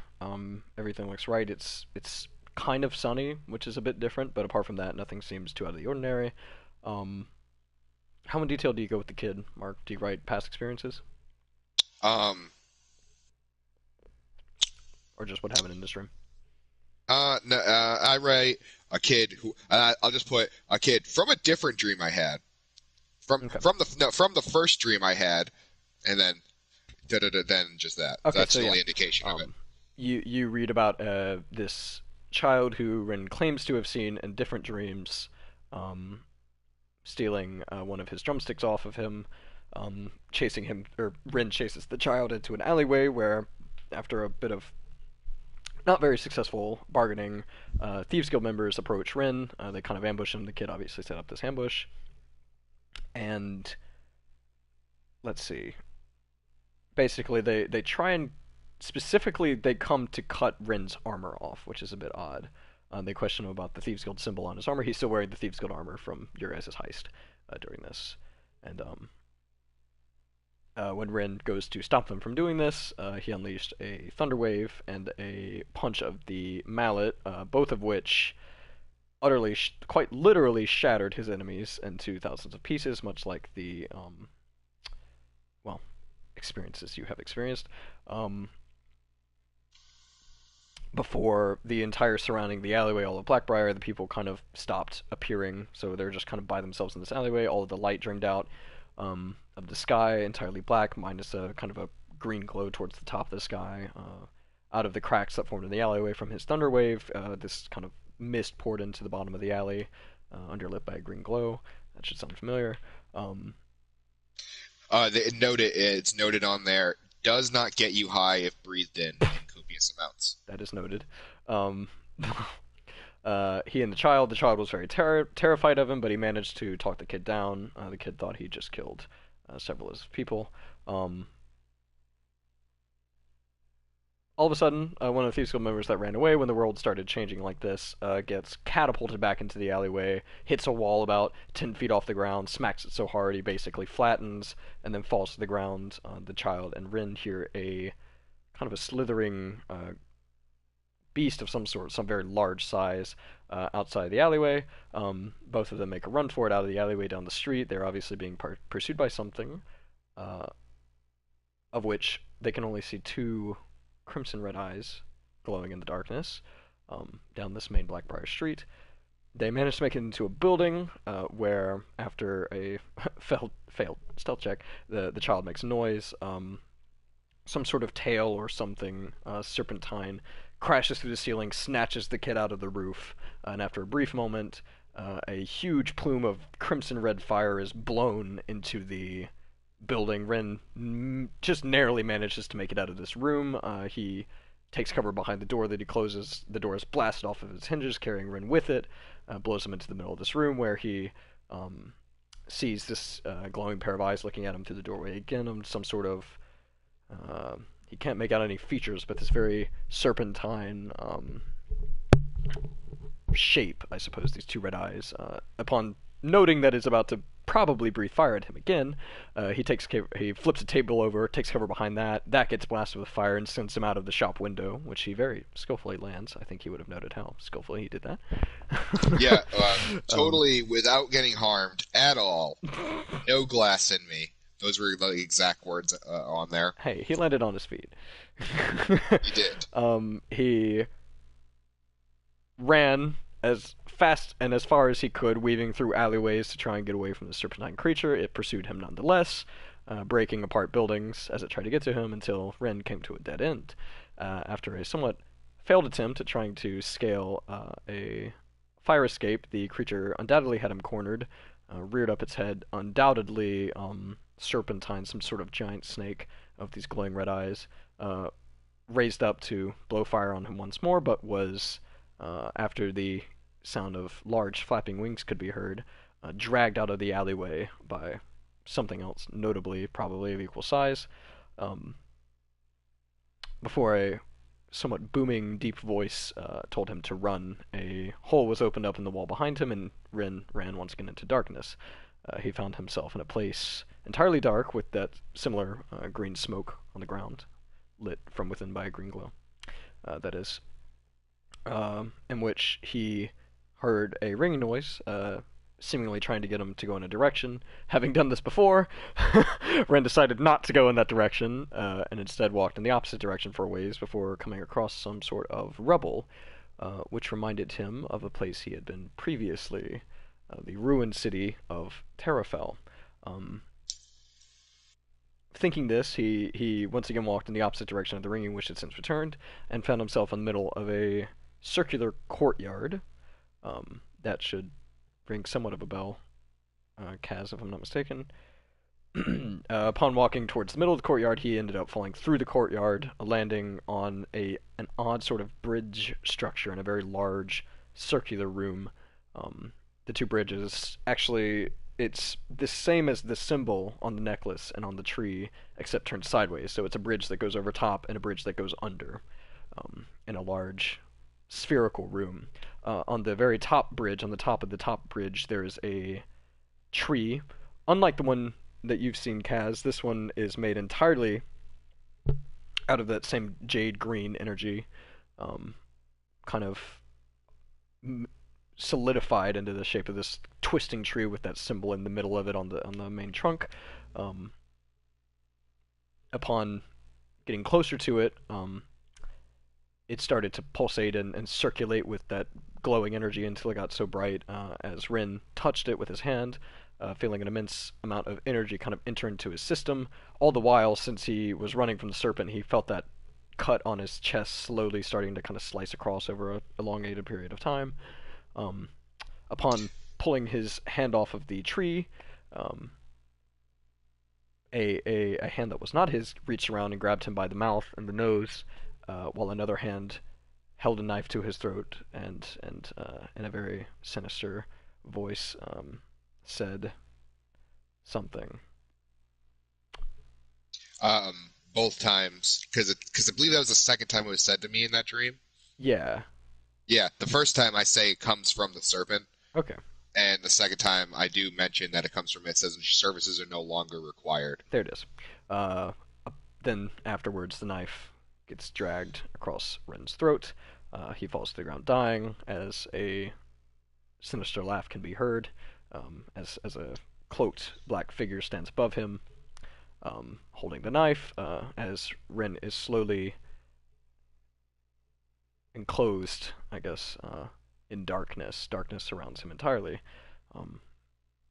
He rests this way for a while as he bleeds out, very painfully, neck wound you would know, and until that same boy, now instead very calm and collected, approaches Rin, reaches out his hand, and says, "Make it count." Rin takes the boy's hand and awakens in Thogak's arms, having been given 1 HP by Dr. Clockwork in the tunnels beneath the Corvellian complex. And that is what you read. Quite the story. Clockwork is kind of nodding like, oh.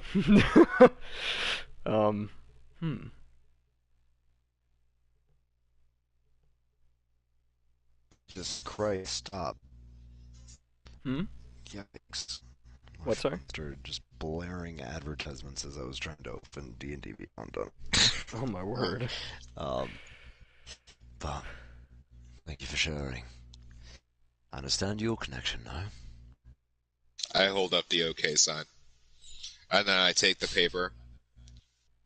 And at the bottom, I sign Rin, son of Trinith, like an autograph. Oh my god. And I throw it back at Clockwork. Oh my god. He takes it and folds it and sticks it in his notebook. After kind of flipping through it a couple of times, underlining. And the throw was aggressive. I want you to know that. Okay. He did not perceive it as such. He's not. Yeah, he's like more focused on the paper itself.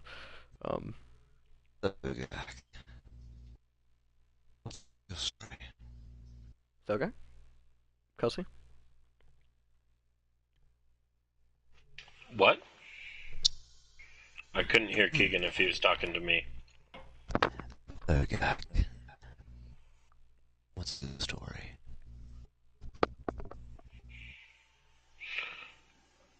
My story? Yes. You've had these dreams.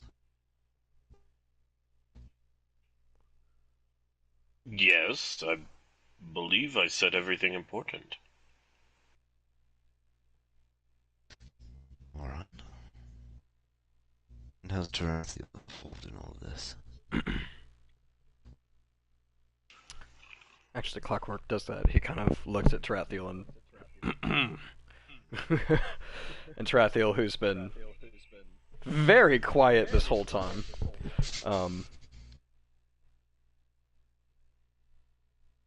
is kind of in the very back. He's kind of, I imagine, not behind all you, because this is like a relatively circular room, just in that you can... It's kind of panoramic. He's just been standing as far back as he can, kind of leaning on the wall, looking in the middle space, thinking, observing, absorbing. And you ask him this, Kazara. And he says, now, what did you say exactly again? What was your question? How's he connected? Okay.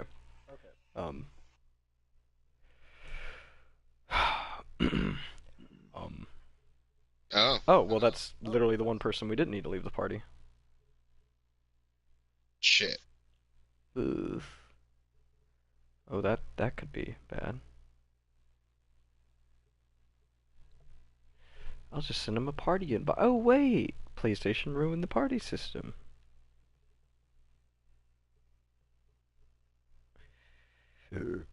Oh.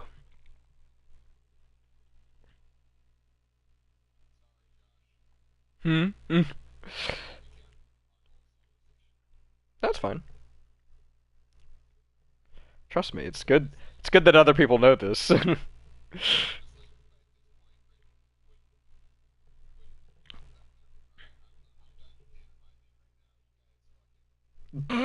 Take the pieces and see what you make of them.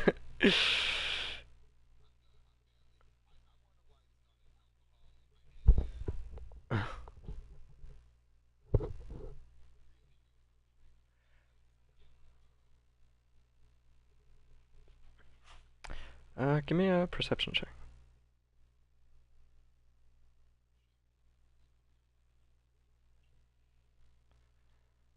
Well, that's a 18. Okay. Just barely. I'm gonna make that more like a 20 due to your passive.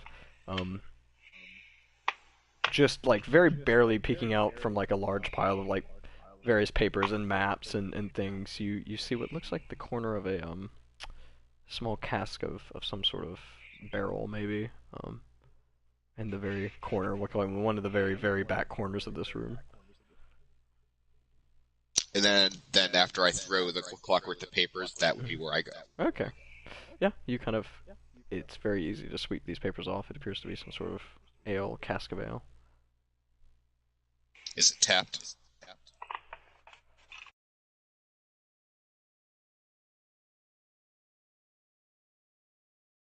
Top. Yeah, probably. Okay, you do that. Sorry, I'm trying to keep to send a message and I don't want to give you part of it. I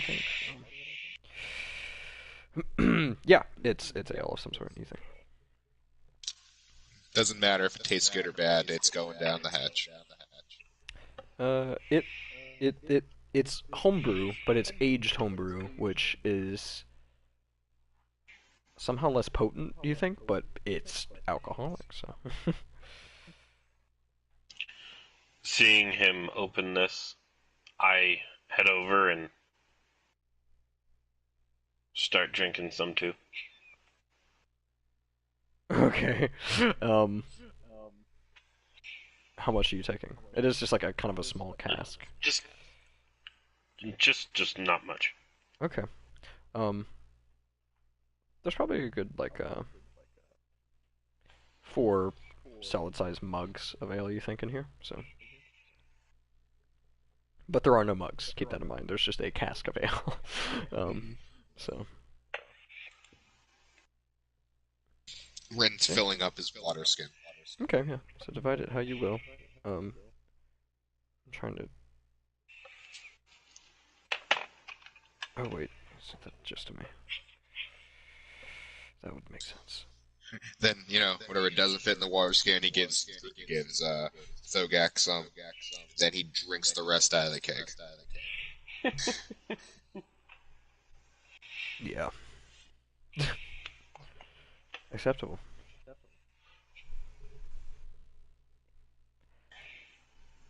Acceptable.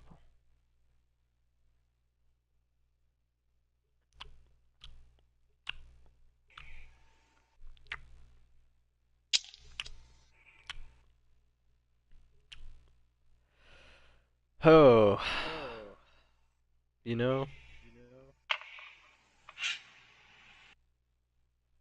Clockwork Tours seemed like a good idea at one point in time.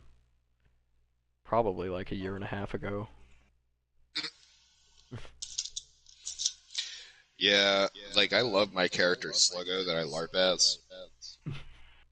But he also talks like this. Oh Hey, boy. God, is this murder on your throat after a weekend? God Damn it, is this?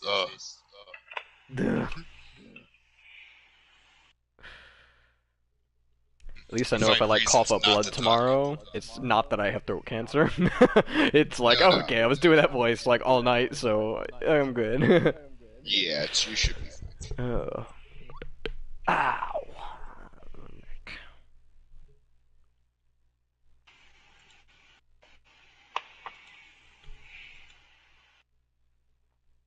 Well, I think I'm gonna go use the restroom while we wait. Yeah, go for it. I'll message you if he comes back.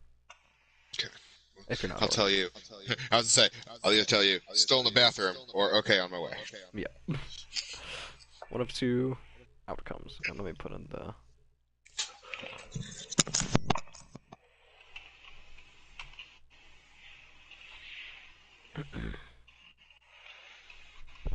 So,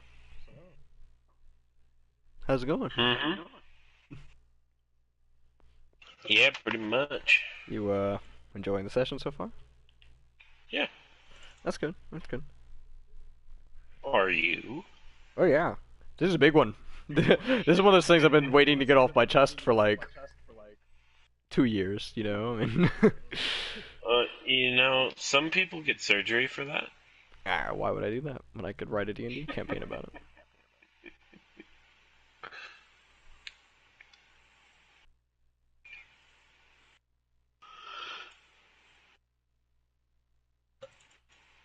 Yeah. Yeah. Kind of info dumpy, but it's, I mean, it's definitely the turning point of the campaign, I'd say.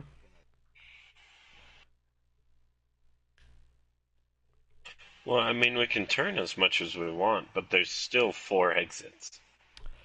Yeah, that's true. As long as the doors are closed. Or are there 8 exits? No, they're exits still. They're not entrances, they're exits. Yeah. Well, it depends. If you're on the balcony, there'd be 4 entrances and 4 exits, or 8 exits, because exit onto the balcony or exit into a different place, all like entirely. So that's nice, I guess.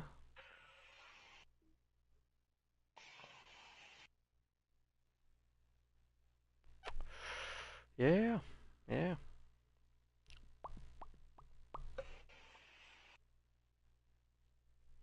Damn. This would happen when I'm literally about to, I think, probably unveil Tarathiel's backstory for the first time ever. and critical detail after, what, like, 5 years, it feels like, of knowing what it is, we'll say. Oh yeah, you wanted critical detail, but you rolled a critical 1. And yeah, I got a crit! Critical failure. Keegan rolled a nat type save. He rolled a nat 1. Yep, nat type save. He got a nat 1 on his Dove nat Creek. type. Yeah, you rolled Dove Creek. Whoops. Oh. Mm-hmm.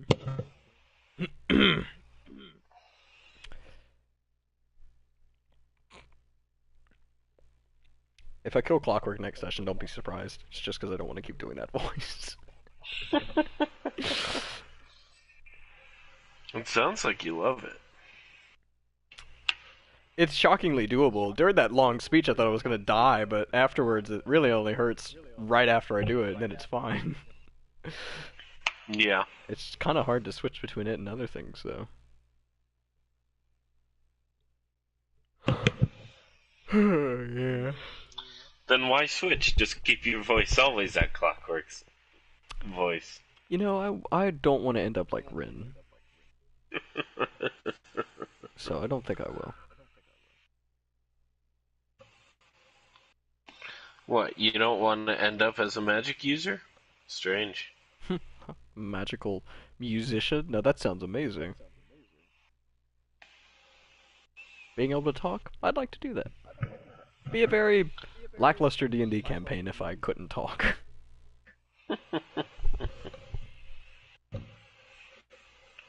It's okay, no one's done it. There's a reason for that. It's just because they're scared. Although it would be a lot of fun to do a D&D campaign like text-to-speech. And you assign like a different text-to-speech voice to every like NPC. Yeah. That would be kind of fun, I think, actually. Just be a murder on the fingers. It'd be so much typing. What do you want? Welcome to my shop. That is out of stock. We should be getting a shipment in later. That would be fun. I'm sorry, I can't say that. Whoops.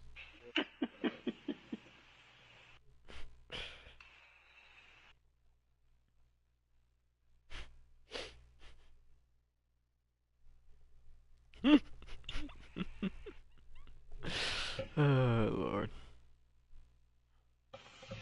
Totally off topic. How's Cyberpunk working for you on PC? Haven't really been playing it. I've played a few hours of it. Okay. No issues. Well, that's good. I kind of agree with the reviews. I didn't have any that like really affected my game. Just stuff like doors weren't opening and characters were still walking through them, that kind of thing. Like just really weird stuff that did kind of like, if anything, it just takes you out of it. You're like, oh, that's unfortunate, but nothing that like broke my game. It's essentially Skyrim shit. Yeah, essentially Skyrim shit, but I did expect better than from CD Projekt Red is the thing, and I got through the story in like probably like 25 hours. That's because it's meant to be replayed. Yeah, well, definitely, and I haven't played it since then because I'm waiting probably until PS5 to. I'm kind of like, well, I can wait. It'd probably be better on PS5, and maybe they'll have fixed some of the bugs that I did get at this last time to play through. You can get a guaranteed refund if you wanted. No, I want to play the game. I know they're gonna fix it. I have full faith in that. I'm not like condemning them or anything. I mean,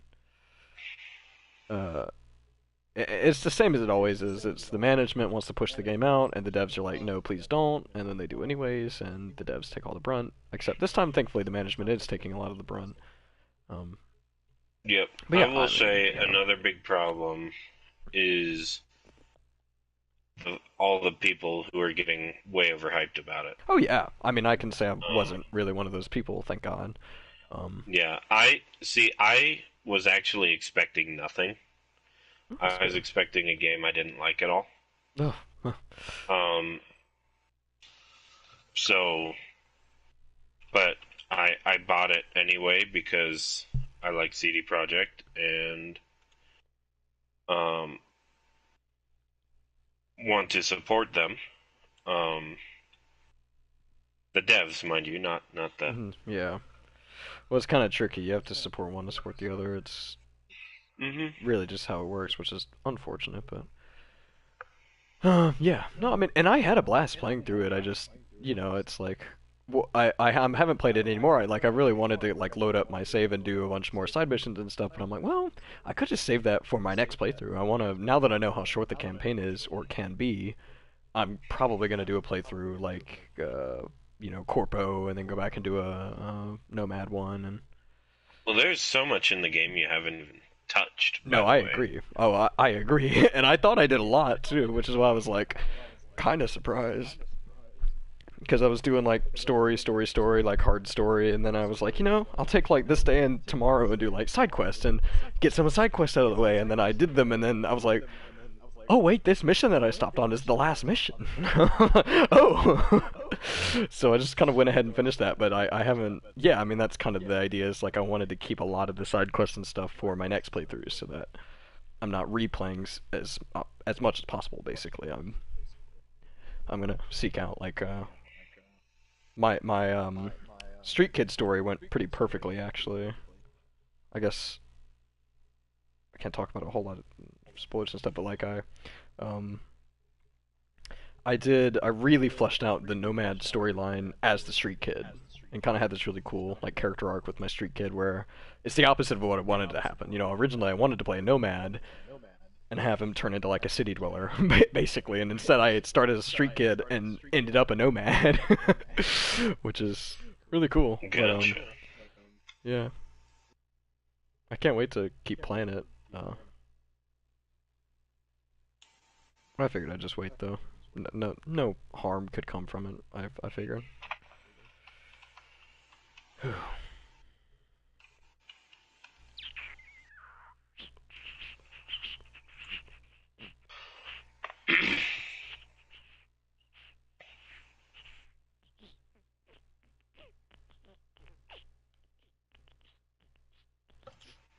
So I told you they added the B-wing to squadrons, right?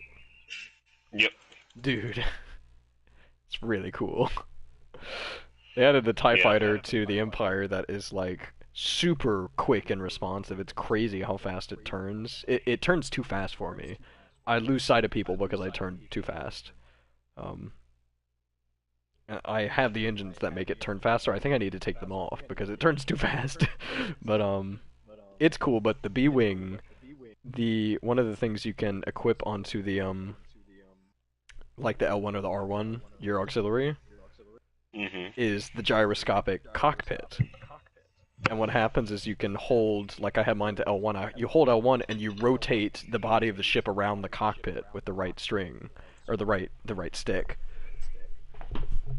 Oh, sorry, kitty's chewing my mic cables. You rotate the entire body of the ship around the cockpit, and it's the gyroscopic cockpit. And so, like, that affects what direction you drop your missiles in, because it's kind of like a bomber, I think. So you can literally, like, have your cockpit facing one way, just rotate the body of the ship around, and drop the bombs above you, to the left, to the right of you. Like, I think it also helps recharge abilities or something like that. It's really fun. I'm sure it's a lot easier once you get the hang of it, which I didn't quite do last night. It's the only time I used it, but I think it's worth hopping in. I think you might like it. Gotcha. Also, let me message Mark. Is Keegan back? Oh, no, I don't think so. Let me message Mark. Because he went to the bathroom. Welcome back.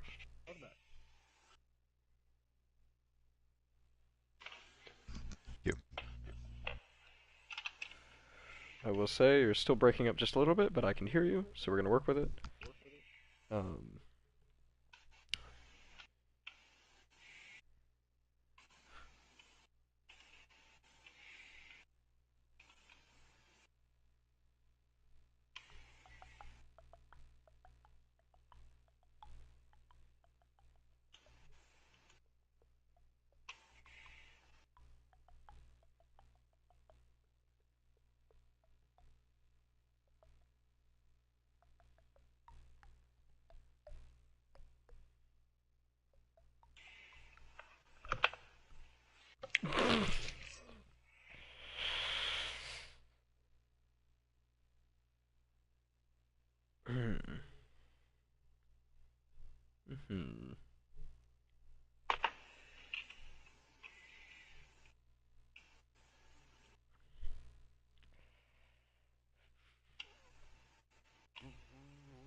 I take it, Keegan, since Friday is Christmas, that we're probably not going to have a session on Friday.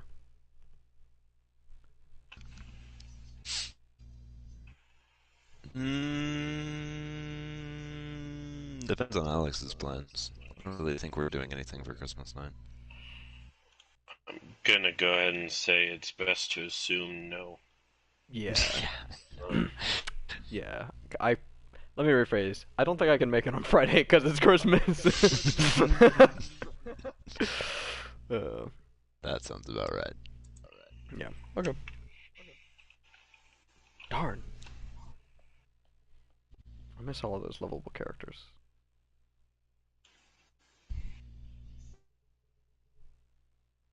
I want to roleplay waking up from a dream, having a fucking tentacle on the back of my neck, and seeing a giant elk monster. I need to do this. We'll get there.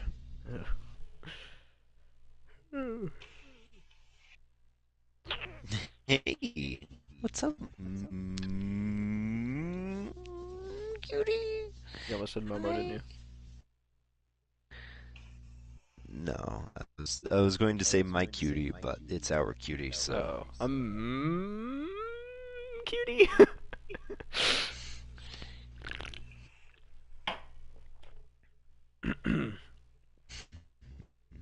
Hi, Oreo.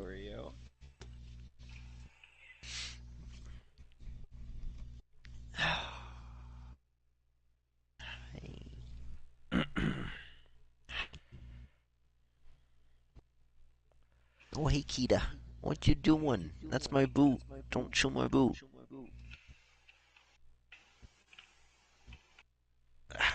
Come here, pupper. He's like, oh, oh. What am I doing up here? It's so soft. Softer than a teddy bear. Puppies shouldn't have this soft of fur. That sounds very It's unfair.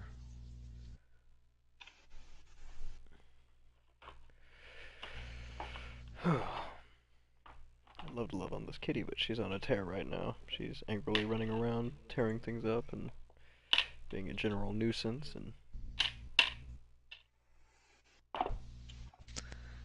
Oh. Hmm.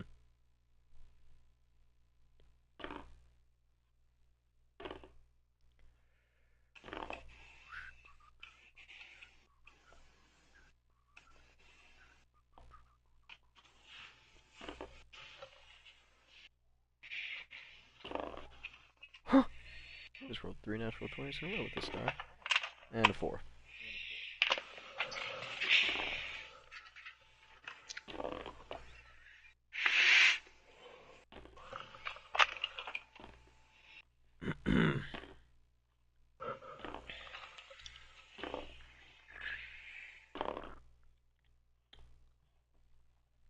Just so that you guys are aware, there is a stopping point coming up, so we'll probably get there and call the session. So once Mark gets back, it shouldn't be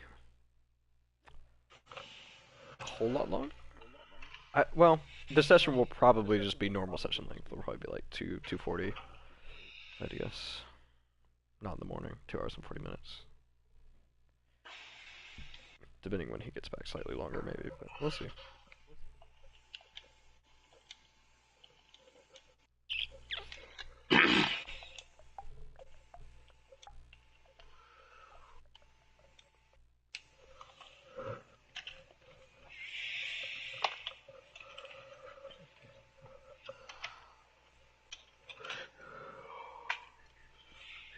What you doing, Kita?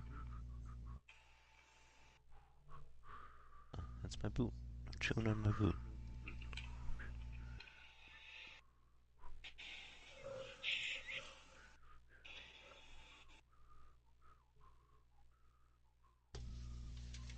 Unless you're trying to help me untie my shoe.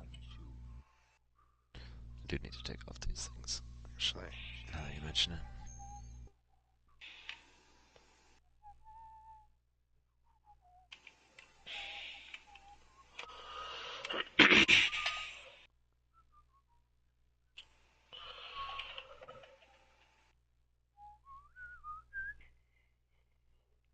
Huh. Kels, have you watched any Mandalorian? Nope. Ah, it's all out now. Yep. You should watch it. Yep. Yep. Crazy shit happens.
Oi.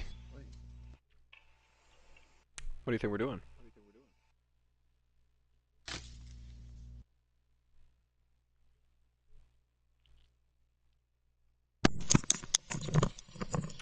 I'm back. Oh, welcome back. I was just about to message you and go, bruh, Turbo likes that shit, let's go. Fuck you! I know. Oh, God. I was gonna send you a compilation of jump scares to scare the shit out of you. Okay. Everyone here? Everyone ready to continue? I'll be right back. I'm kidding. It's okay. Thogak's probably asleep by now, pissed off his fucking ass on homebrew. It only takes a little. Yeah, everyone ready? Keegan? I guess. Oh, I don't know okay. if everyone's ready, but I think us three are. Okay. Well, Keegan, since it has been about, it feels like 20 minutes, will you restate your question to Tarathiel, please, for the essence of continuity?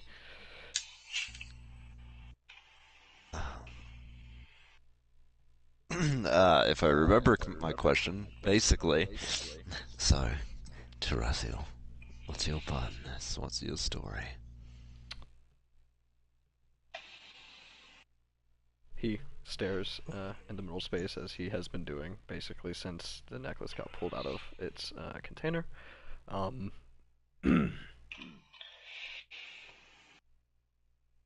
he is clearly trying to find the words.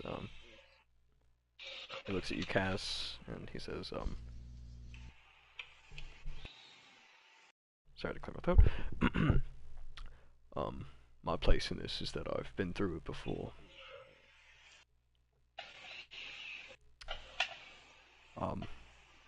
Not that I can remember all of it. I was very small at the time. You see, I spent the first few years of my life, in Terrafell. It's the city I was born in.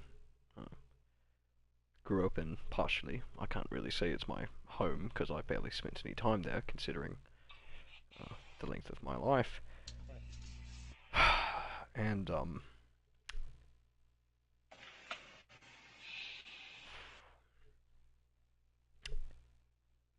the magistrate of our town somehow got, caught by,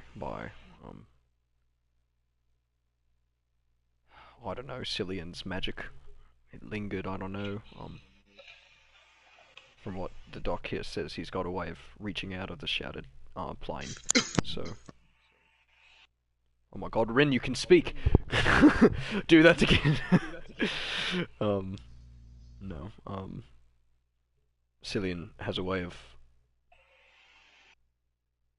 reaching out of the shattered plane, although he can't leave it himself. He sort of captures, vessels, we'll say, that act in his stead. And this magistrate of the city growing up was one of those, and he began to enact a plan to release Cillian from the shattered plane and allow him to continue his plan. My parents were a part of the Order of the Owl, legacy members of Cillian's, or sorry, not Cillian,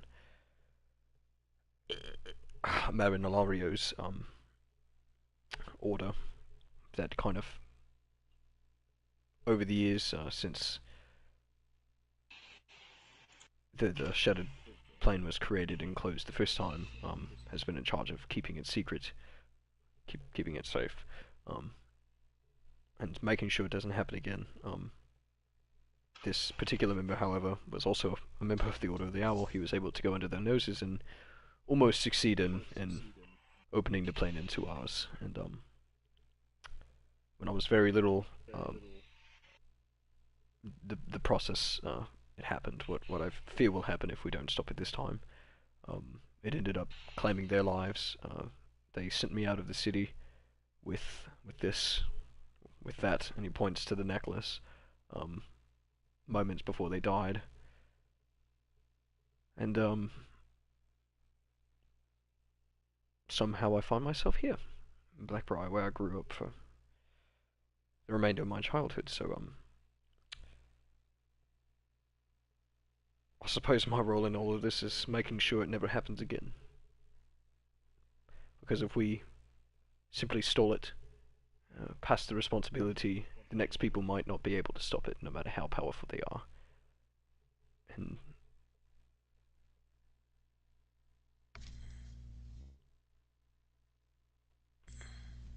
Right. he just kind of looks at his feet. Thogak. Hmm. Do you remember that last day we were together? We just killed a necromancer, if I believe myself to be correct. Yes. Well, after you dealt the final blow, I felt a strange energy within the necklace.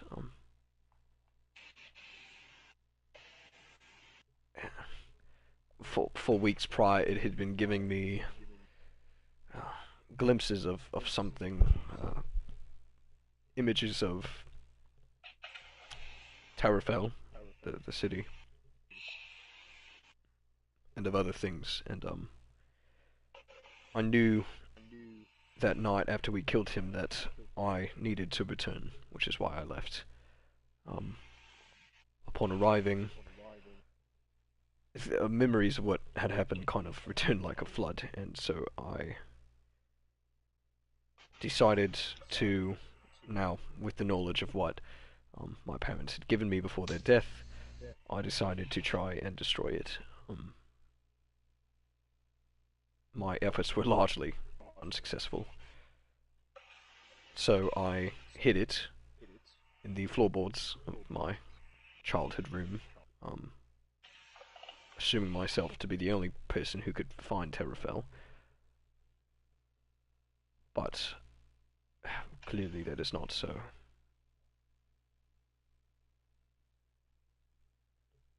And now we are here.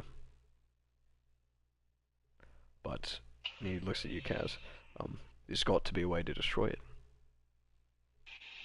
There's got to be. And I don't know how we're going to find it out, but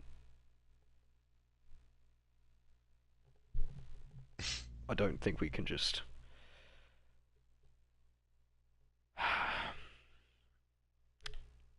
evade the problem. Well, we could certainly try. I can't. I mean, you can. You just won't.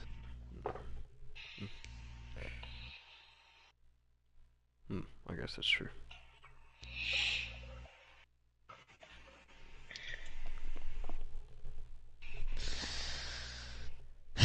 Well, what's the plan then?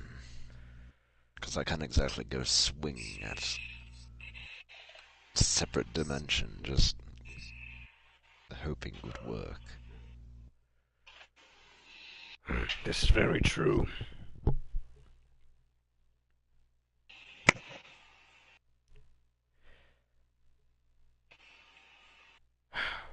Clockwork is kind of pacing again.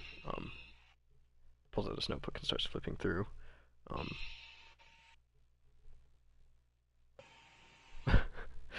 Let me think about this. Okay, yeah. He starts kind of pulls out his notebook, starts flipping through the pages. You know, he's kind of like, no, maybe if we, maybe if we, okay.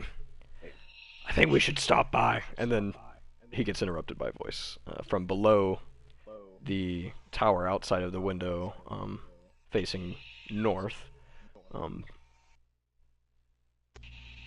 A familiar voice calls out to you from basically the ground. It sounds like maybe a little higher. As Clockwork says that, you know, he goes,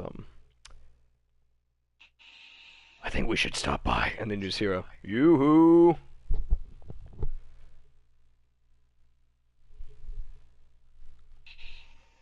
I know you're up there. Oh, great. Huh. Tarathiel kind of looks at you, Kaz, and goes, "Oh God." And he's gonna walk I over run to to the my balcony. bag. Yeah. Okay.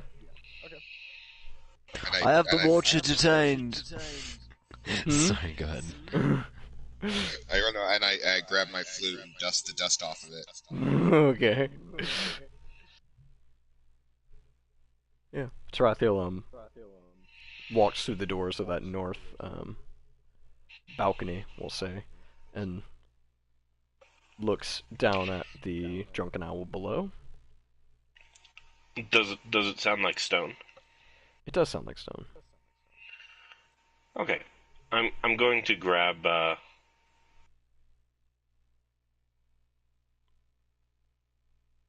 chair Okay. and just walk over and drop it off the ledge. You just hear the chair kind of break into wooden pieces as it bounces off the slightly angled roof, and you just gotta hear from below, "You finished?" Yes. "Why don't you come out here so I can talk to you?"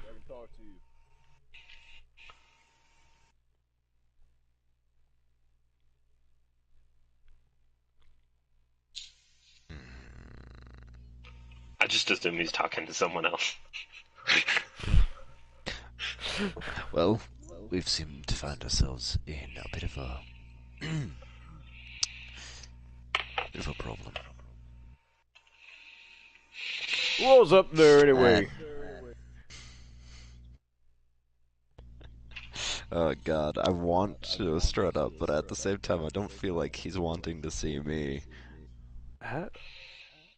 He hasn't addressed Well. anyone in particular yet, and Tarathiel is kind of like standing by the balcony. He hadn't started like peeking over yet, but he's just kind of like looking at all of you. I shrug. I sure as hell ain't going up there. Does he have a sister? I don't know. No. Your sister! Alright. That's the dumb one down. Anyone else? No, that's not the dumb one. And I... This is the dumb one. Hello there. How can I help you? So you kind of like walk out onto the balcony. Yep. So yeah, down below you, on the roof of the Drunken Owl, stands several people. I'm trying to send you pictures, but my PlayStation messaging app is malfunctioning because it's a piece of shit. Oh, shocking. Yeah, I know. Wow. I was irritated when they switched to like the separate messaging app, but honestly, wish they would go back to that because this combined app does not work. Because you see several people. You see foremostly Edard Stone, standing, on the roof, looking up at you. He is not alone. He is flanked on either side by three, two on one side, one on the other side, with someone else who you can't quite make out right now. Two of the guild members you recognize. One of them is Fresic Lutherian, the drow leader of the Thieves Guild that runs an area near where you live. One of them is Rain, the Tabaxi leader of one of the areas that you also know. And one of them is... Oh shit, what's his name?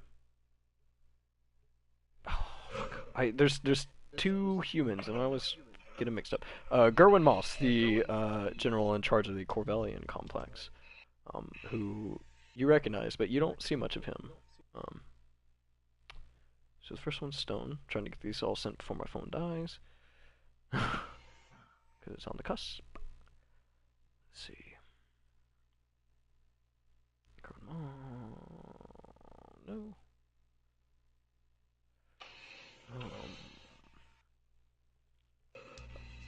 Oh, this is just fine and dandy. Okay. him. There's the drow.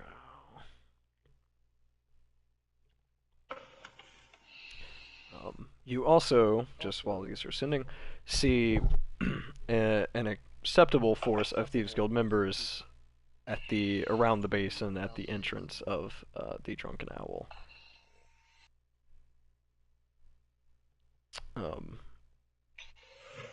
Loosely assembled, as well as the Thieves Guild can be. They're not an army, but they are kind of certainly. We'll just say they have the building surrounded.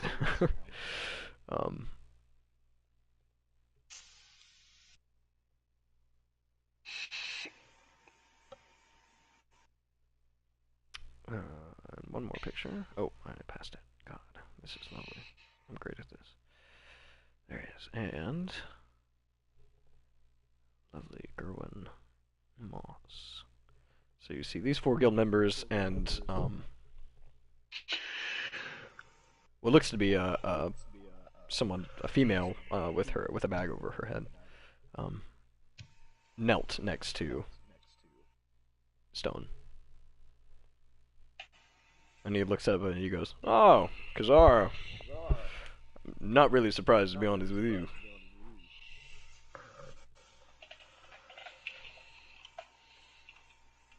So, who else is up there?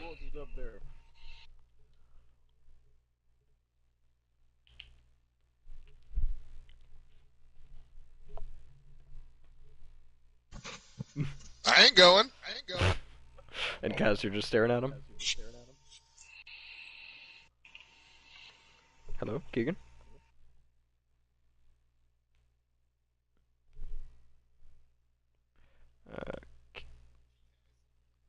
Can't hear you if you're talking.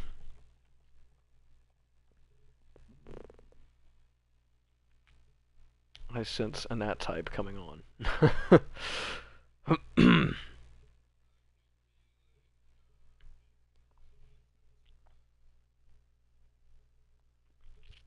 Oh Lord.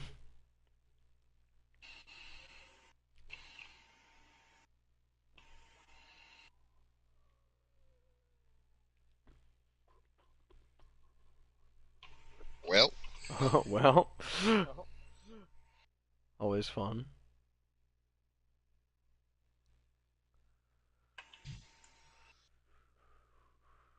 I can hear you 3. There it is. There it is. Not anymore. Yeah, that would track, I think. That makes sense, yeah. Oh, it's always at the worst time. Or the best time if you like suspense. I was about to say his internet has just impeccable dramatic timing. Alright, I'm back. Welcome back! Okay, so, sorry, what did you say during any of that, really?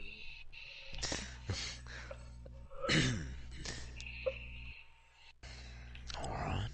They can introduce themselves, if they wish. To be honest, I don't remember most of their names. Well, alright then. No one is also would have been a great response. He's well aware. I know Ed knows there's others up here.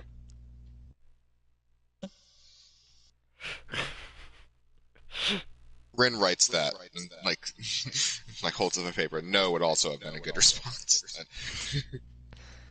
Just a couple of drinking buddies. How can I help you? Oh, I just wanted to take inventory. Make sure all my eggs were in one basket. We don't have any eggs. Oh, I'm sorry. I'm just gonna start. I'm gonna turn around, head to the other side, close one of the doors, and just open it to go somewhere else. Yeah. Okay. What's your process for this? Are you just gonna try all of the dots and see if any door opens? Yeah. the same way he always does it. Yep. None of your attempts are successful.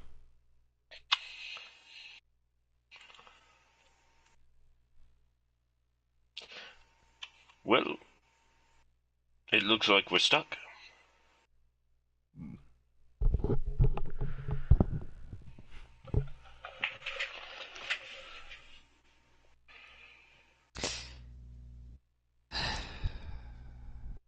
We don't have your eggs. No, you are my eggs. Well, Think we're you not in a misunderstand me. basket. Well, depends on where you're standing. Let's see. We got you. Got the dumb one. What about the son of Trinith? I look back at the son of Trinith. Son of Trinith fucking flips off Ed Stone's direction. It's He's a alright, I bit know under you're the up weather. there. He seems to have stepped out.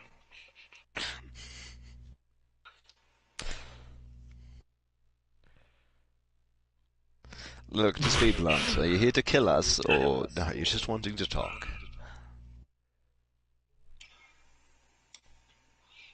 I suppose a bit of both. To be fair, I kind of always wanted to kill you. But I thought Oh you might god, not he's be. gonna talk us to death. I think the short and skinny of it is this. You have something that I want. And I've got you in a precarious situation. So Yes, can you are short and skinny. you can't hear this, but you like see him kind of look around at his other the other Thieves Guild generals. He's just like, yeah. Maybe you're not as dumb as I thought. So I am. maybe we'll kill him last. I kind of like him.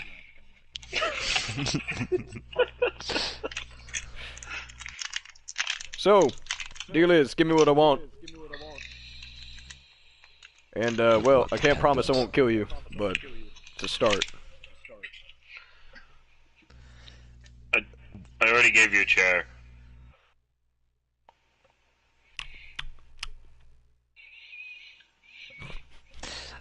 What, do you want your fancy glowing necklace? Yep.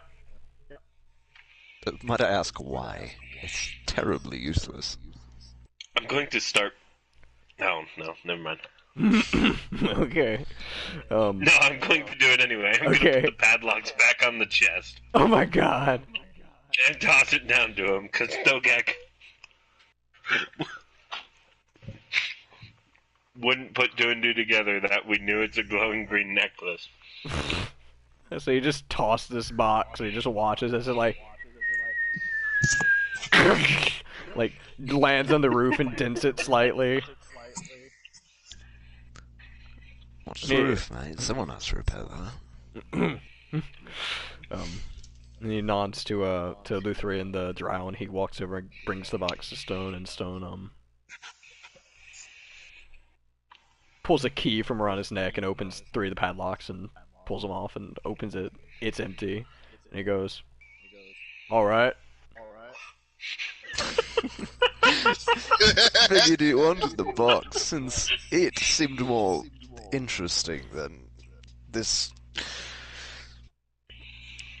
parlor trick of the necklace. It just glows, man. Very funny. Alright, How well, big's the necklace again? it is probably not even an inch long from bottom to top. It's just Who shy has of it right now? I think Clockwork is holding The it. floor. Oh, okay. Clockwork picked it up.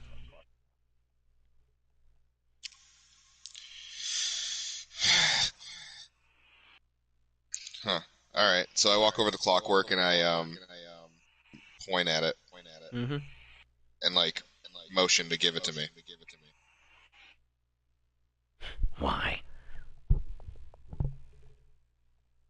I stare at him. We cannot give it to him.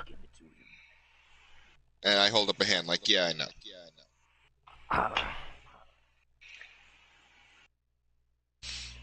There's nothing more he can do with a glowing pendant than any one of us.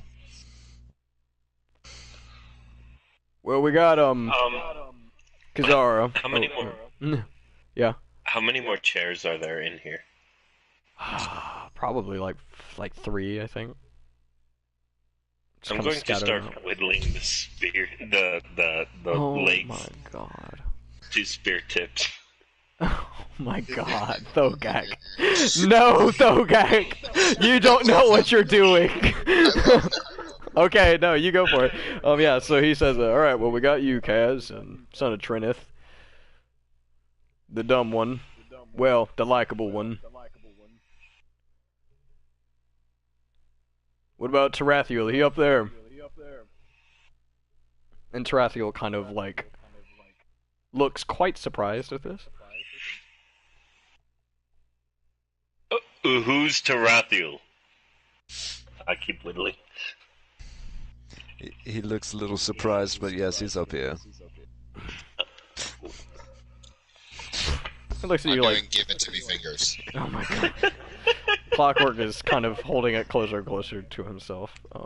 Although you can roll me a persuasion. Okay. Oh, Soon as it loads my skills. Persuasion. The world wants me to do it. 22. oh fuck. Okay. He's gonna give it to you, but give me just a second. Okay. Yeah. That's So Tarathiel kind of hesitates. He looks over at his helmet, which is sat kind of like by the leg, where the table was before it got flipped over by Ren.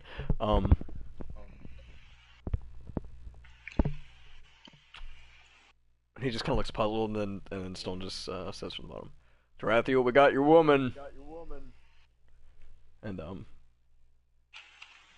Luthrin, the drow who is standing next to the crouching woman, rips the bag off of her head, and it is in fact Rhiannon. Kaz, you can see. She is bound, her arms are behind her back, you can't see her legs. She is gagged, and she does not look happy. I can imagine. At this point, Tarathiel kind of slowly creeps over to the edge just to see for himself. And Stone sees this and goes, "Ah, there you are! Should have announced when you came back, we would have thrown you a party."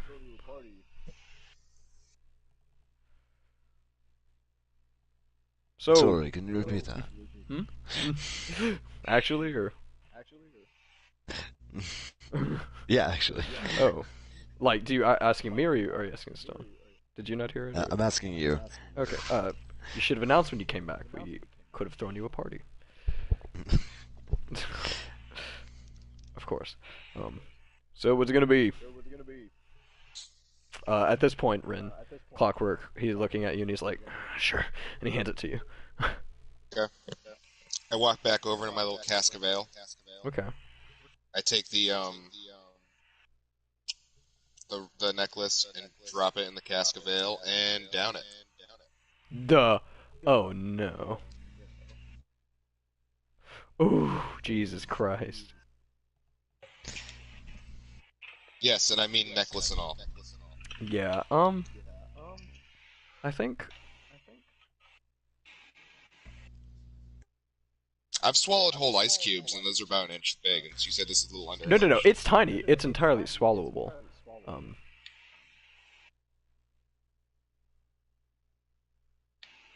I'm just trying to decide if Clockwork would stop you or not. Try to, at least.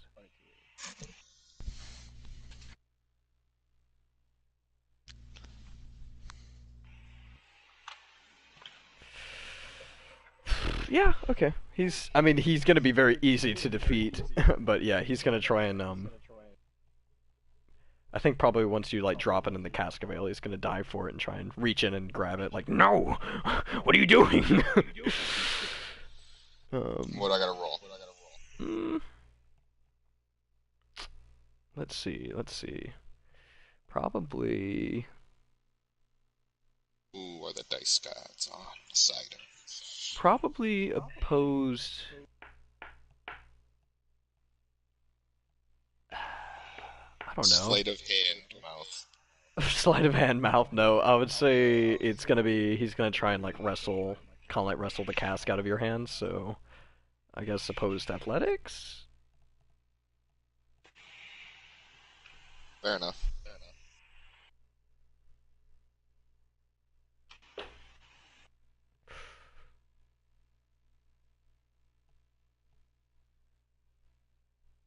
Well, I rolled a 16.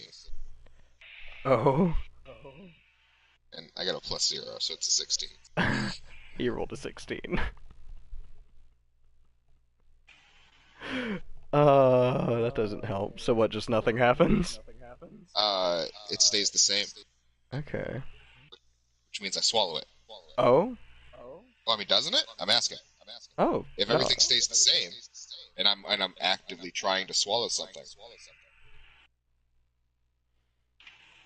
We'll say it slows you down, and we'll do what you will with him obviously trying to stop you and going, no, don't do that.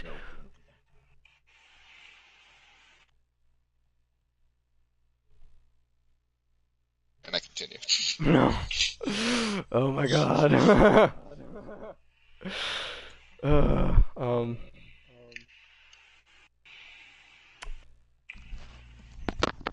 Welcome to spiraling depression, where you don't care about your health.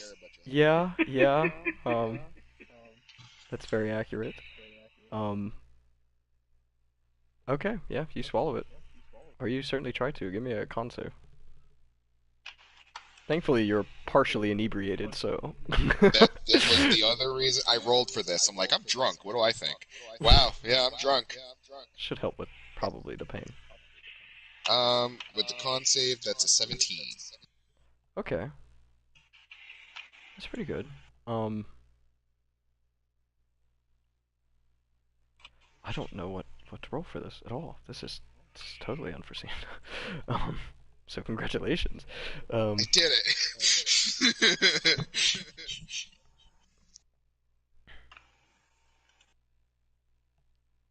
Welcome to a bard who thinks he can't cast spells anymore in a spiraling depression, half inebriated. Hey, I'll do one last good thing. That's very true. Fair.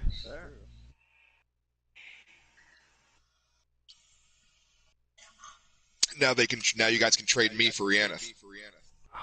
No. Clockwork, you swallow it, by the way, sorry. You swallow it, and I mean... Hurts a lot, I'm sure. It doesn't feel great, to the point, I'd say, of you being nearly incapacitated, just simply by this wave of energy that hits you. Okay. As, yeah, Like falls down. it feels like you touching that tree, but it's now going down your throat and it's inside of you.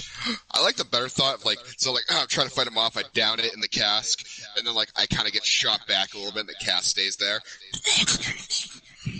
A little bit, falls and hits the ground.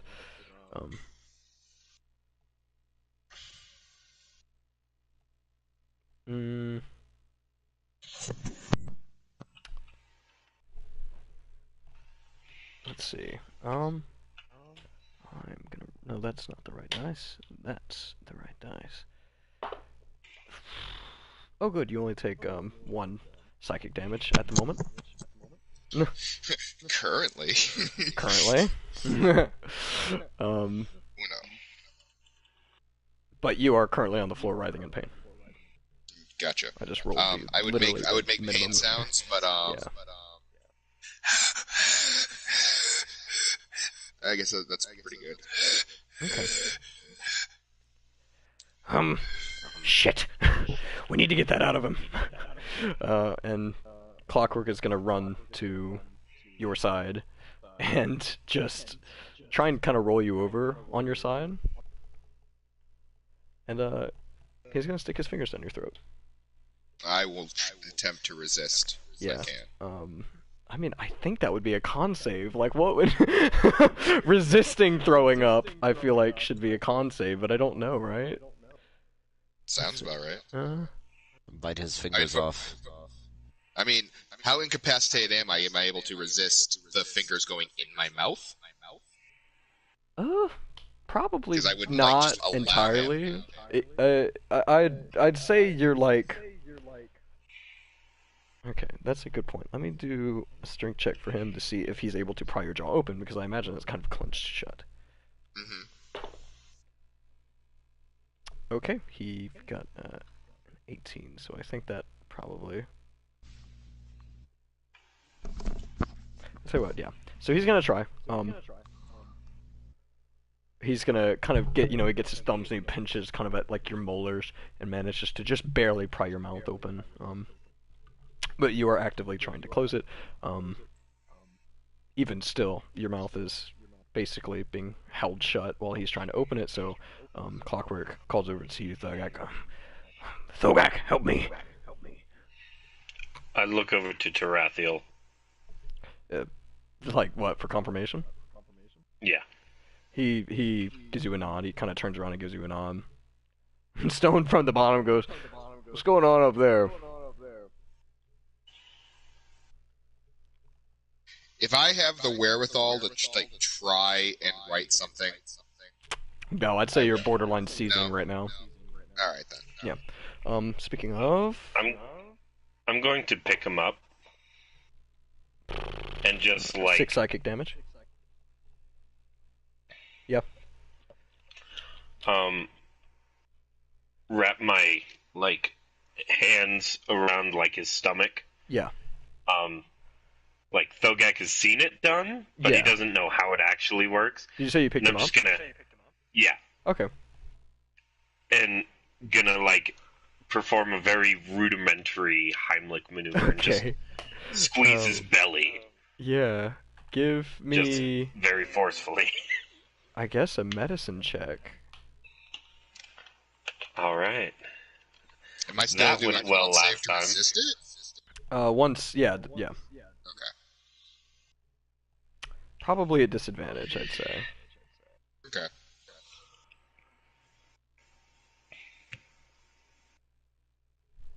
$14. Okay. Rin, whenever you got it, let me know. Yeah, the first one's a 19, so let's see what the second one comes out to. The second one comes out to a 15. Okay, so he resists this initial time. Just gonna keep going. Okay, we'll circle back around in a second. Kaz and Tarathiel, you're both standing on. I'm talking to myself and Keegan. Kaz, you are standing on the balcony with Tarathiel. Tarathiel's kind of frantically looking over his shoulder, and he looks at you.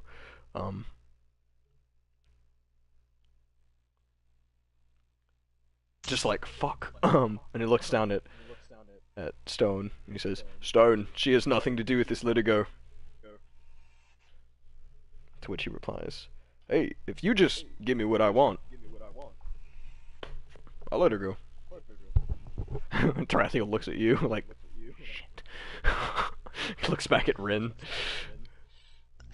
Look, mate, we're really trying, but we ran into a bit of a problem. Give us just a moment. Don't have all night, Kaz. Night's still young. The dog ate it! Not the dog, but someone may have accidentally slipped it into their drink. Well, that was a very stupid thing to do. Yeah, we're just, you know, give us just a moment.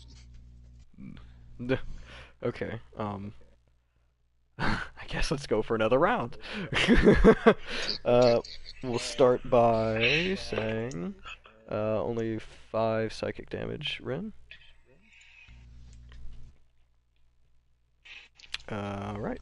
Part of him starting to regret this.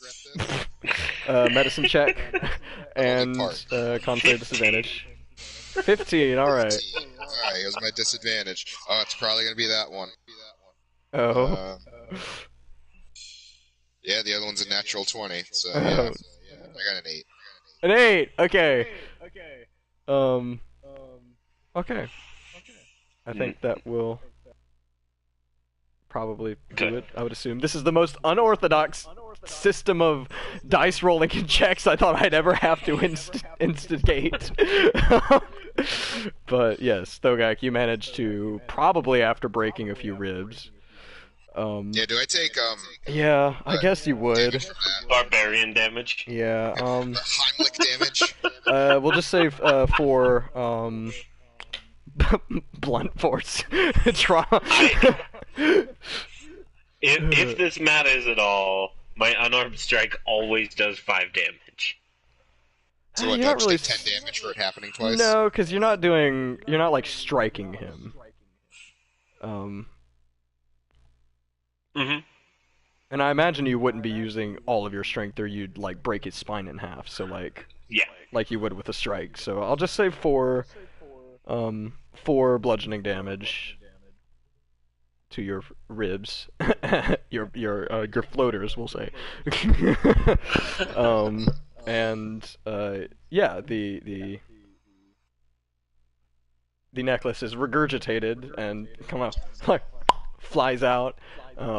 Clockwork tries to catch it. It kind of bounces across the floor, and he almost like dives to catch it, which he very carefully does. Well, he doesn't catch it. It bounces along the floor, and he picks it up by the string. And Ren, you are no longer in pain, but you are. I'm tempted to. What do we say? Like, I don't remember the levels of exhaustion, but I'm tempted to impose like at least 1. Okay. Let me look that up real quick, just to double check. Because you feel physically drained of energy, if that makes sense.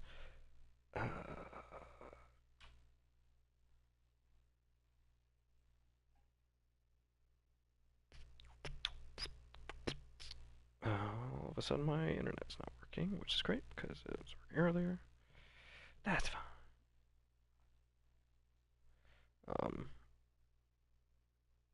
So yeah, Clockwork is holding the necklace now, kind of in the corner of the room, looking at all of you, looking at Rin. Yeah, we'll just say... I'm no longer in pain, so I start writing.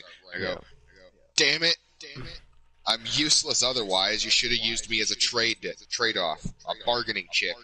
That is not true. Would you just stop it already? God. Look, Don't if we do that gave you again. the necklace, Yep. we'll let Rhiannon go. Yeah. It's my intention. Right. And not kill us. That too. No promises. See, I got him there. I got him dead. He kind of smirks. He's like, I cannot guarantee that. For obvious reason. That is most certainly a shame.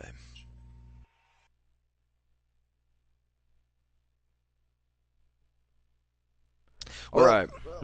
Let's get the necklace, come on. Clockwork looks at you and shakes his head. He's like, no, we're gonna give him a necklace. Look, either we're going to die fighting him, or we're going to die giving it to him. Either way, it's going to cost him about 30 minutes. Or we could just run, rather than standing here and faffing about. No, the ring and the doors don't work. There's other ways to run. You don't need magic. There's no other way up. Or down. Let's just Besides, jump. Yeah. How many seconds did I give you a skiz? I don't remember. Can you enlighten me?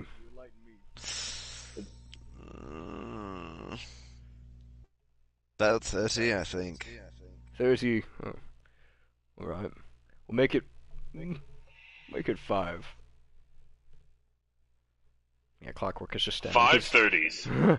He's holding the necklace in both of his like fists, the string. He's kind of trying to like keep it away from you, like kind of shroud it away from you, and Tarathiel is kind of like biting his lip. Do we have any way out of this? The only way out is through. Unless you want to jump. But... Is there any safe way to jump? Only to the person who has this. He points at his cape. His capelet, his kind of like half cape. With the feathered leather.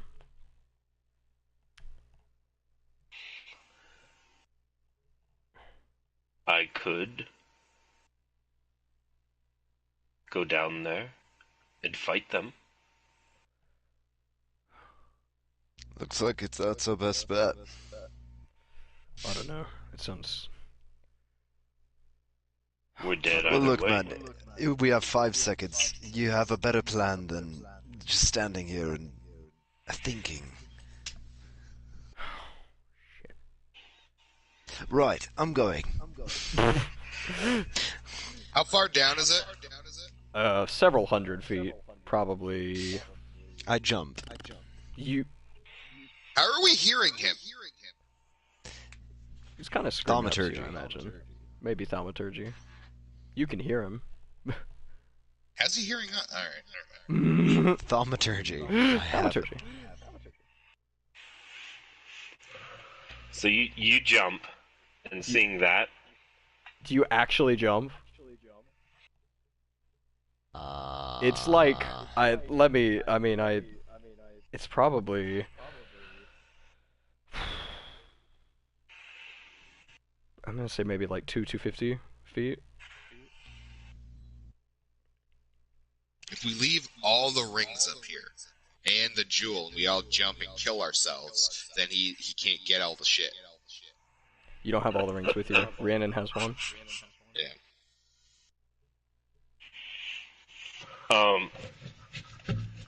Either way, I am the sharpened ends of the chairs. I'm tearing off the 2 large back ones if I can, for like some shitty makeshift javelins. Oh my god.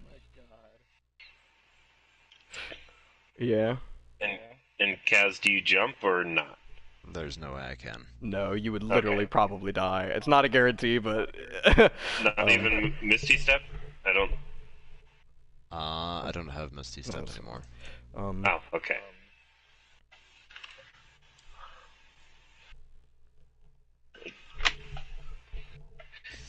Five. Can it hold multiple people?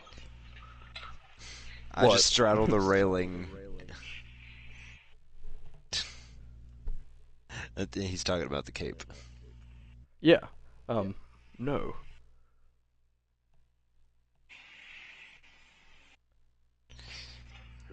Then I'll go down. Give me the cape. No. And I'm like gesturing like, come on, come on, come on.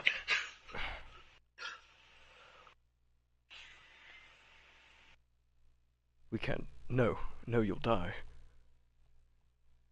Shit. We'll all die either way. This way I might kill enough to let you guys escape. 4. No, no. All right. You either give him the cape or he's gonna jump. You know that. Tarathiel's thinking, and he looks at you, Thogak. Finally makes eye contact. He just says, no. And he walks over to, the doctor. Sorry. I was like, what the fuck did I name this NPC that I've been saying his name all night? And he leans in really close. He whispers something in his ear. None of you can discern. Ren, you can't see lip movement, so not even you can read their lips. Me. Yes, that's right. I remember you could do that. Okay. I am adjusting my straps, like preparing for battle.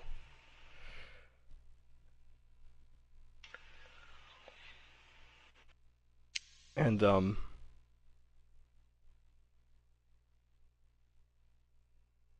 he says something. He's whispering in the doctor's ear. I'm just kicking my feet off the railing. You're just kind of like dangling over the railing. Yeah. Oh. I'm sitting on the railing, just kind of kicking my feet. 3. I was literally sending you a message like, "Hey, you want me to do Ed Stone voice? Say 3 for you." No. Your seconds are awfully fast. How are they? And oh shit. Rin, what are you doing right now? Where are you looking specifically? At them, trying to read lips.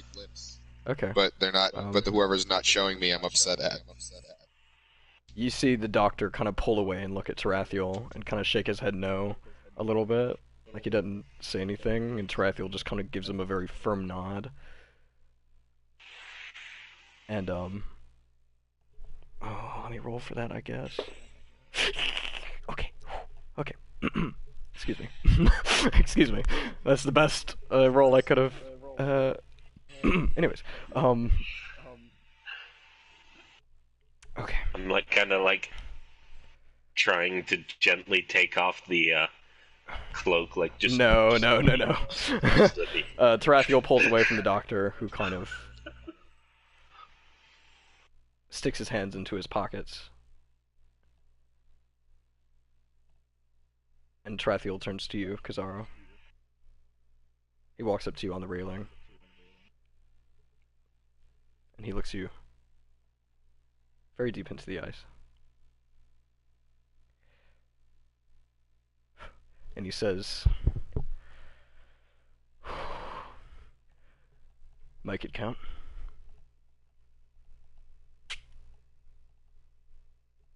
Sure thing. And he gives you a nod, and he jumps off the railing. Well, that was a foolish decision. So Tarathiel falls, and lands, and short swords drawn, I might add, starts fighting Eddard Stone. From this distance, you can see the fighting rather clearly.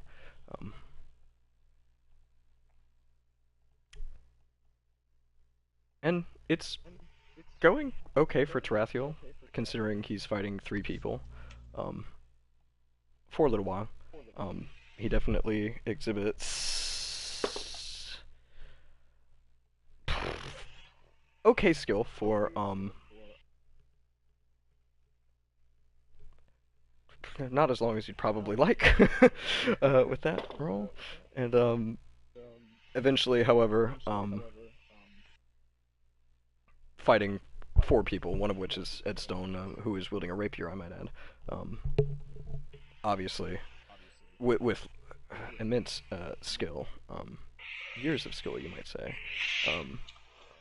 Tarathiel, a while attempting to dodge 2 attacks, one from the Drow and one from Stone himself, gets knocked in the back of the head with the flat of the large human's great sword, and falls to his knees.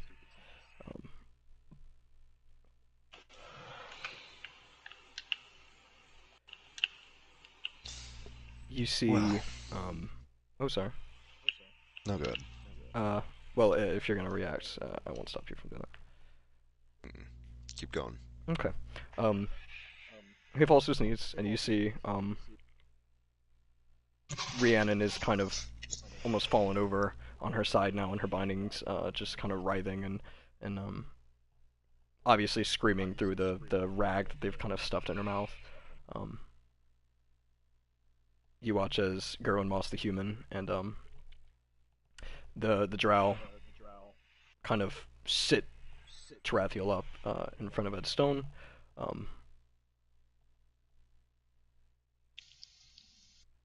And hold him in place.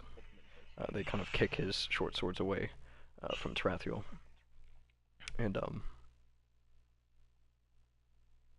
Ed Stone leans in really close to Tarathiel. And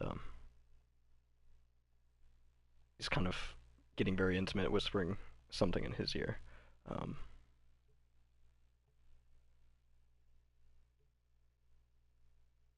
And then he takes a step back. And he retrieves his rapier. And with a final word, which is too quiet for you to understand at this distance,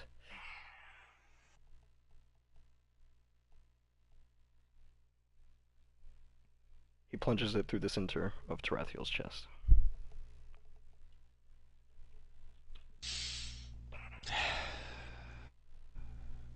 Tarathiel remains upright for a moment, with the blade still in his chest. The human and the drow on either side of him, kind of step away. You notice that the Tabaxi has not been nearly as involved in this fight as the other two have. He kind of was at first, and then you notice he's doing the stuntman thing, kind of on the edge of the fight while it was going on, and now he's kind of standing back behind stone. Tarathiel, however, with the rapier plunged into his chest, kind of remains upright for a little bit. Rhiannon is writhing and screaming herself hoarse. She goes basically quiet.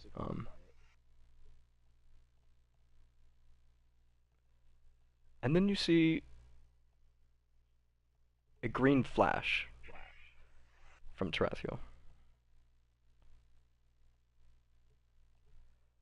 After which, kind of emanating from his hands, which is around the blade, plunged into his chest, the front of his chest. After which he kind of slumps over on his side, and Stone takes a step back, letting go of the sword as Tarathiel kind of falls over. He looks up at you, Kaz.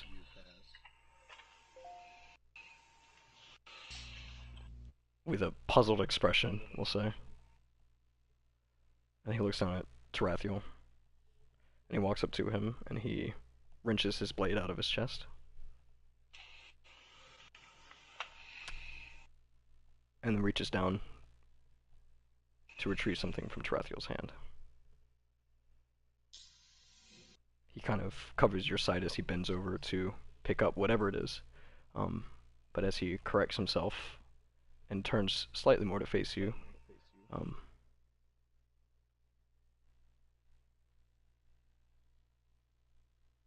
you see that he's holding something very small, something green, glowing rather brightly. He looks up at you, Kaz, and he says, well, I think that concludes our business then.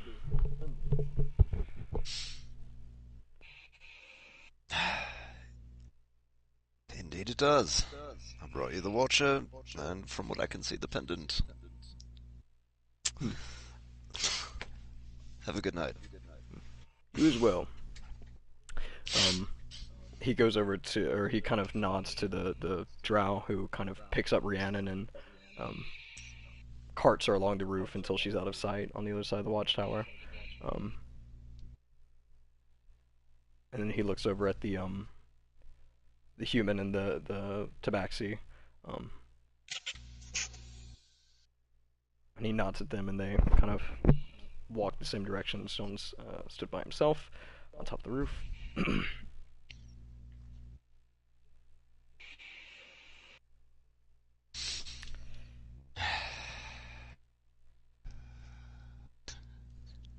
And he's still just looking up at you, Kazara. Anything else you need? Alright.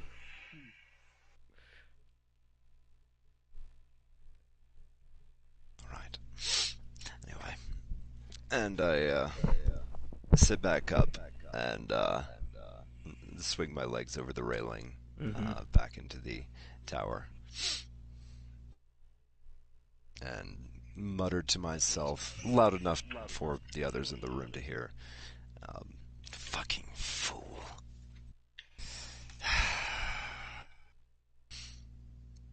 Right.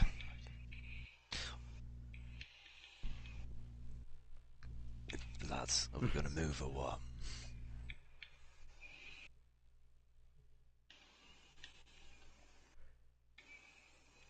As you say that, you hear a terrible boom. And the entire tower shifts. Probably That's our cue. 5 feet to the right. Leaning, that is. You just hear like a... and the tower kind of like sinks and kind of slumps over to one side.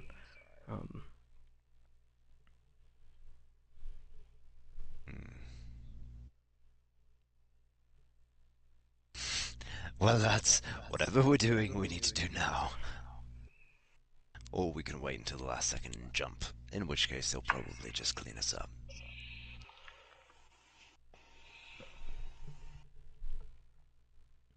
Anyone?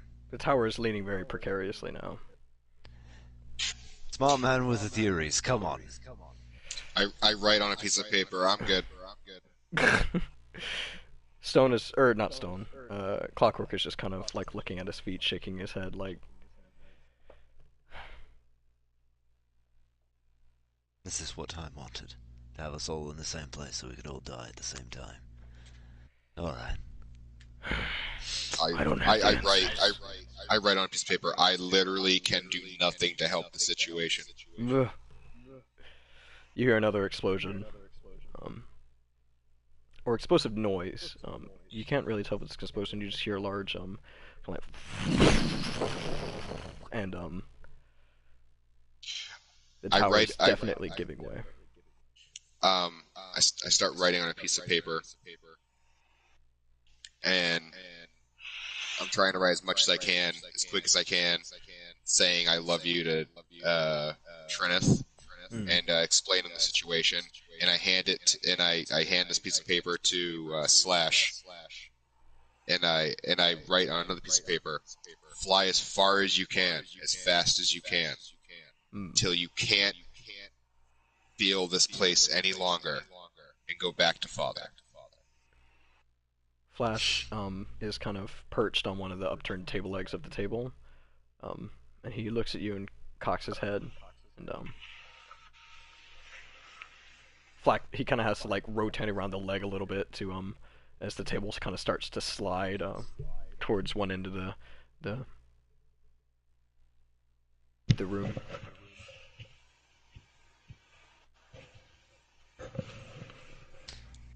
And then Go in big capital letters on a different piece of paper. He, almost as if he's trying to convince himself, he takes the paper and flies out of the tower. And at this, the tower is leaning probably an uncomfortable extra, like, probably 5 degrees past what it was originally. And with the sound of a... Yeah. I'm gonna walk back up to the railing. Look down and across now, I guess, at Ed. Yeah, you kind of have to go to like the left corner of the balcony to get a good look at him. Well, you don't see Ed. What you do see is about probably like 8 or 9 foot tall looming figure in some sort of armor. It's difficult to tell because he is, whatever this figure is entirely wreathed in a kind of hybrid crimson green flame. And from what you can tell, he's holding a big whip, and he's got it, the whole thing is wreathed in fire all the way along the bit that's wrapped around him. And you see him look up at you. I raise a crimson flaming hand as if I'm holding a glass of wine. While raising an eyebrow. Cheers, mate. He gives you a nod, and you watch as he kind of gives one mighty whip of the crack of the whip as it wraps around the tower, the base of the tower, in its entirety. Mind you, that's a lot of space. I mean, it wraps all the way back around and kind of loops around the whip. And you watch as he gets big whip. He gets the handle in both hands and just wrenches it, and you watch as the whip pulls all the way through the tower. And now the tower definitely it's leaning towards the river, I might add. It's the wrong universe, but Rin starts getting Hello Darkness playing in his head. Who says that song in this universe? It might be. You don't know.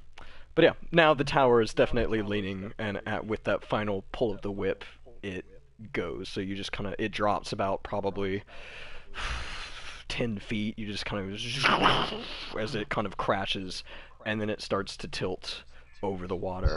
And, I need all of you to give me Dex saves. Dex saves. I think yours is at disadvantage because of exhaustion? Yeah, you never said what you gave. Just 1 point. Just 1 point of exhaustion. Just one. All right. Yeah. Then yes. Can I see what's? Does this count as me being able to see what's happening? Yeah, you're in the room and it's tilting. You can tell that the tower is falling. So like, yeah, I guess you. Yeah, you can see what is going on basically. 21. Okay, 21. That's good. I also got a 21. That's pretty good. Okay. Wow, Clockwork got shockingly... Oh, I guess he is a minus, so it'd be like... That's honestly still not terrible. Really? 9? Ooh. Okay. Yeah, so... As you all stand in the room, Ooh, not on saving throws. It doesn't matter, I got the 9 first. Oh, okay. Yeah, you know, Clockwork just kind of goes, you know, grab onto something! And he kind of like throws himself against one of the walls and just holding on to it. So, I mean, I guess you can do that. You can brace. And, I'll give you a bonus. You two are pretty good no matter what. I imagine with your deck saves you're already doing that. I am going to sacrifice my dex save to slide down and use the help action on Rin. Okay. Yeah, so this all happens rather quickly. The tower is tilting, and it tilts, you know, and it starts tilting just incredibly fast. It's falling with you guys in it, basically, and it just, you know, you hear this terrible, like, as you fall. And just out of the window, I imagine you slide down, now kind of in the natural direction of the tower as it falls, and you see Kaz,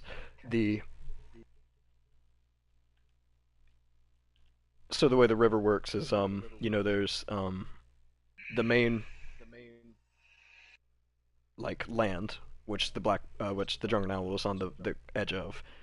There's a brief channel, and then there's like a little island, and then there's the mainstream river. You watch as, you know, the tower tilts over that. You go over the channel, you go over the island just barely, and it looks like the top of the tower is going to collide just past that edge of the that middle island. So you kind of, I imagine you like slide down and you get your feet on the edge of one of the things. Now if you use that picture of the what the perch looks like, just look at it like that. That's kind of how the room now looks as it's sideways. You can get your legs on one of those and you're just holding onto Rin. And yeah, I'm using the help action on him. So if you want to reroll your decks, go ahead. Yeah, I'll kind of give you like advantage on that if he's helping you. But if he's not going to roll well, or if I notice he's still struggling, I'm going to. You said we have a brace thing. I'm going to use my action to brace him. Okay. Well, like I did the children before. Okay, yeah. I got a 15. Okay, 15... So, Kelsey, you got a 21. You said 22? 21. 21. Kaz, you got a 21, but you're foregoing that to... Mm-hmm. Okay. Or using it not to save myself, rather. Okay, so you're helping Rim with his, and he got a 15. I guess you can have passive dexterity. We'll just use that. So, technically a 13 for you. Clockwork didn't do terrible. He got like I think it's a 16. So yeah, just all in kind of one false swoop. All this happens so fast. It's just the tower just starts to go and just as you slide over to Ren and grab him. Thogak, you kind of brace on one of the walls. Clockwork braces on one of the walls, and just an instant, basically, all of you are jostled around terribly as the roof of the perch collides with this island over the main river. Kaz, you grab Rin.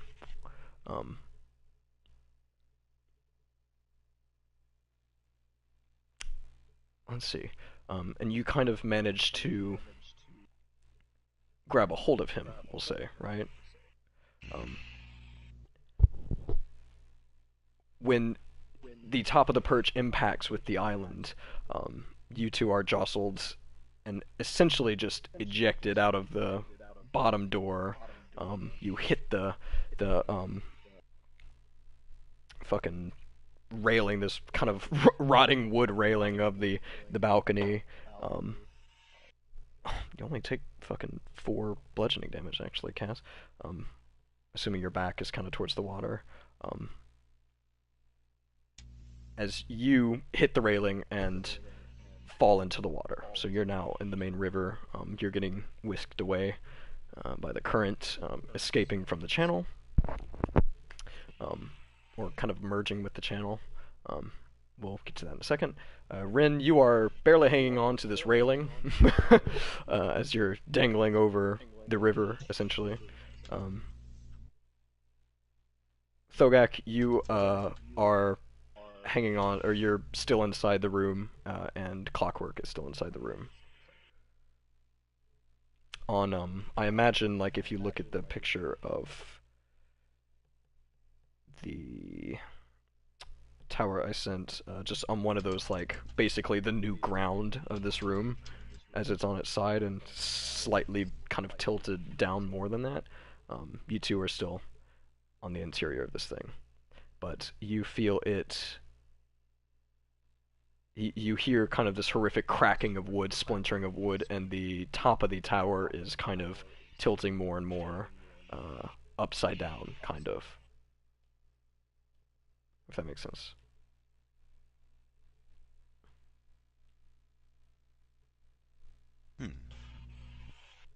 Okay. Well, I was bludgeoned and swept away, right? Yeah. I need an... I guess an athletic... No, it wouldn't be an athletic. It would be a strength save. Or an athletics to fight the current. You're in leather armor. You're not even wearing armor, are you?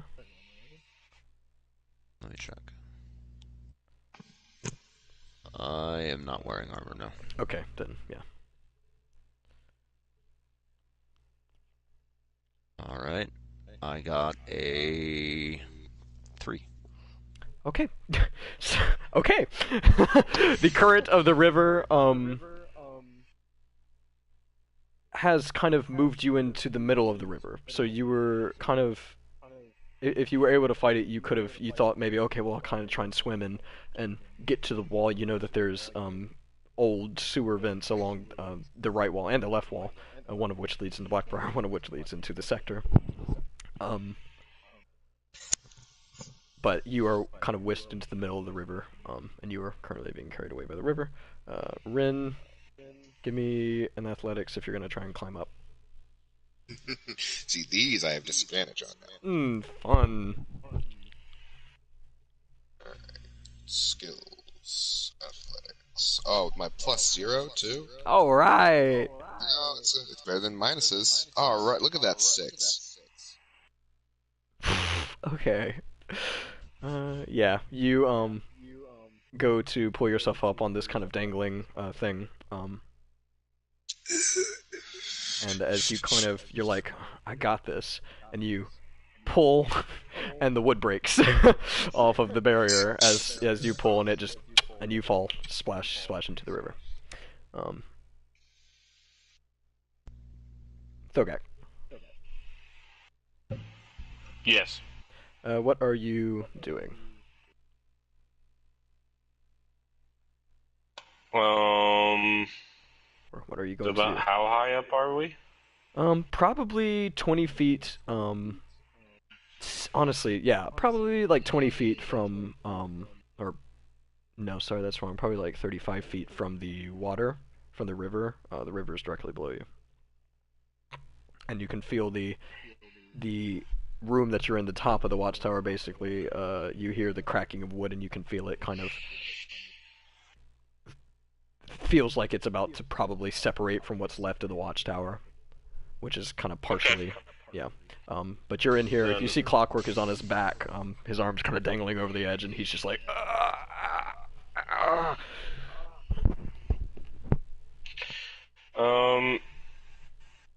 I think it'd probably be best to go into the river.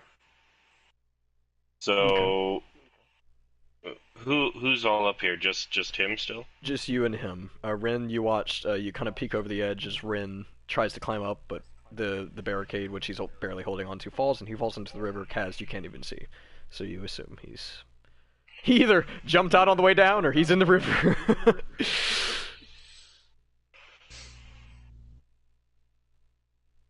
Jump. Oh, okay. I'm going to slide down, I guess. Okay. It'd basically be grab. jumping. From where you are, it's kind of just a... Oh, I see. Okay. You can jump across to where Clockwork is if you're trying to grab him. Yeah. Okay. Yeah. Do I need to make a roll for that, or...? No, it's like 5... Or probably... Yeah, it's probably like 5 feet across. Like, you could probably just honestly step it. Okay. I'm gonna grab him, and... Sorry, it'd be 10 feet across, but no, you don't have to make a check for that. Take us both out. Okay, yeah, so you kind of pick him up. He does not resist. He's not unconscious, but he's like groaning like, ah, ah. He probably hit his head pretty hard, you imagine. And got winded, I'm sure. And yeah, you just kind of, it's really just a very simple, like, you just kind of jump out and splash into the river below. I need, well, if you're going to try and, I guess I'll get an athletics from you anyways. I'm not going to resist the flow. Yeah. I'm going to try to go with the flow and move myself towards the edge of the water over time. Okay, yeah. So initially, the flow pushes... Well, shit, Mark, are you here? Yeah, I'm here. I need, are you gonna try and fight the flow and kind of work your way to the right side of the, thing? Or you can see that Kazara is kind of getting pushed towards the middle left side of the river. So you want to just try and follow him, or if you're gonna try and fight it and make your way to the right side of the river, I'm gonna need an athletics from you. And it's nothing if I try to just go with Kaz? Yeah, I mean, you don't have to swim all too much, you're just kind of getting carried, as if you were in, just a heavy flowing river. It's not rapids or anything, so you're not getting tumbled, but, Then I'm not gonna do anything. Okay, so you're basically floating. Yeah, you're just floating along with the flow. You hear a large splash behind you. If you were to look, it would be Thogak and Clockwork. And so yeah, you can kind of just keep yourself afloat with your feet. Thogak, you're hanging on to Clockwork. I imagine kind of around. You got like your arm under his arm. I'm just kind of carrying him along with you. And so you guys are kind of getting carried by the flow of the river. Alright. You are approaching the second bridge. The first bridge is behind you. The second bridge is rapidly approaching. You're kind of in the middle of it. The way the exiting channel works is it's kind of got this harsh push to the left, so you're currently being pushed towards the sector.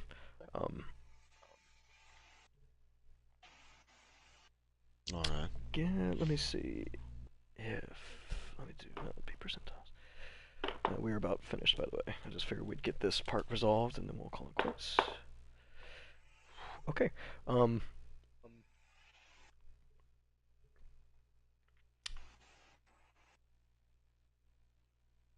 Kaz, are you going to keep trying to fight the current?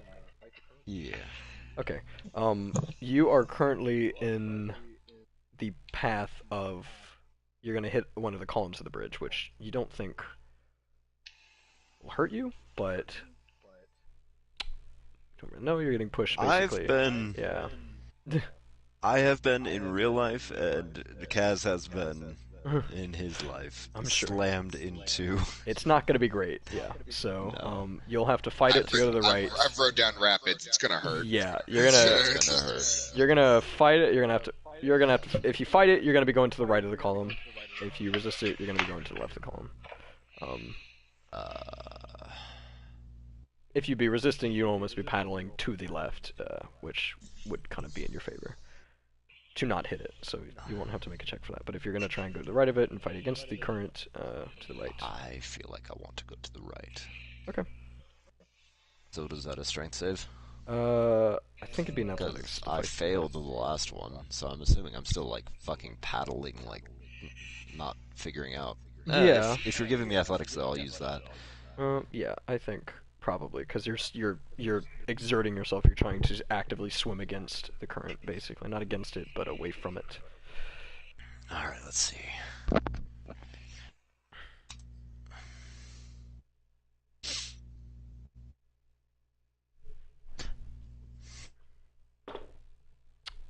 Okay.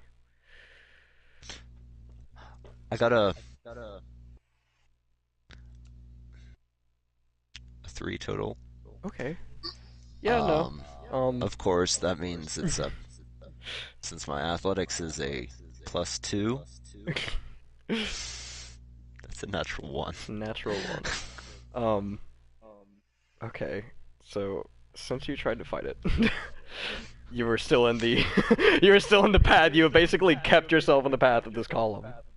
Oh, fuck. And yeah, you just, you're trying to swim, you're trying to get out of the way of it, and it's that thing where like, oh, I can make it, and you're swimming, and you're like, I think I'm swimming towards it. Like, you're like, God, I think I put myself in the path of this thing, almost. I'm sure you've had that in the water, where you try and like swim to avoid something. Row away from an eddy. Yeah, what? Okay. And, What? what's an eddy? He doesn't know what an eddy is. I don't know what an eddy is. Oh. He Unless lives in it's, Mississippi. He doesn't know water term. I don't. What? Yeah, I've never been water in my Mississippi life. River. It's the fastest moving lake. That's true. That I've never Okay. been... That I've never sailed a craft on. Here, let me tell you what an eddy is real quick. You can continue though. Unless it's a turd. It's not true. Okay, that's like the only thing. It's I can think basically A bomb eddies are vortex. eddies are Ooh. areas where water flows back upstream against the current. of. Oh, is that where you get swept under? Yeah. Yeah, pretty okay. much. So- Sometimes you can get swept under. Other times you just spin around in circles. Oh. Yep. Yeah, I've been in one of those ones. I'd say that doesn't... It's like, oh, that doesn't sound too bad, but then you're like... But you also can't get out. Exactly, Like- yeah. So Kaz, An eddy is what knocked me off of my kayak Ay. and sent me spiraling down the Durango River. Yeah, that's not good. You really don't take... I mean, you're not moving horrendously fast, but still you're gonna take 6 bludgeoning. Okay. Hits his face on it. Yeah, I mean, maybe. We'll just say Like, that. I'm turns at a to look negative just 4 like health. to check his progress. Like, did I pass it? Smack! So you have -4 health. I have negative 4 health. How do you have negative I've 4 been knocked health? unconscious. I had 13 health left after the You took a short rest. You can use... pendant. Oh, after the pendant. Oh, that's not good. Okay, well, Kazara is currently pressed up, kind of Unconscious. held up against this column. Thankfully, the two of you that are not fighting the current are going to be going pretty close to him. I will need an athletics from one of you if you're going to I'll try do and it. grab him. Okay. Thogak is just this torpedo of muscle holding 2 by, just like down this river. He's a kayak, basically. So I'm going to Kygak. switch Arms, yeah. the doctor to my other hand and like hold him by the collar and just kind of like hold him up. Okay. And then as I'm passing by, I got a 24, and I'm gonna just try to. Well, I will say, Ren, you're gonna be passing him first. Would you try anything? I can't. I'm drunk and exhausted. That's a good point. Okay, so you kind of just pass Kazar. Like I imagine you're almost like laying on your like back, just kind of getting like loosely. Oh fuck, that was Cat. Yeah, and you're just like, I go. Oh, hey, it's like Cass. as I pass him. It's like as I pass him, I'm like, oh, that was Cass. Oh. Yeah. Thogak, you kind of sweep by him, and yeah, you just kind of like grab him. Okay, never mind. Smack my head Brandon's against face the wall. against the wall. Yeah. All right. So you're now that's carrying instant 2 failures. Instant 2 failures. He didn't say damage. I know. You don't that's take kidding. damage. You hold Just it. wait, I'll do Thogak's- medicine checks on you to try to stabilize. Oh my god. Thogak's Yeah. just like palming the back of Kaz's head and like is grinding him into the pillar as they go by. I got you, Kaz. It's like Peter B. Parker and Even a Spider trail Verse. of blood is not. Oh my god. No, you kind of do manage to just like grab him and pull him around the column as the current carries you. It is still sweeping you to the left.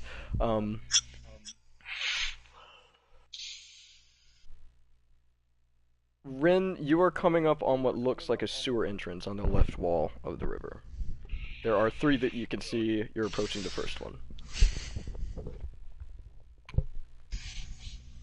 Well, So.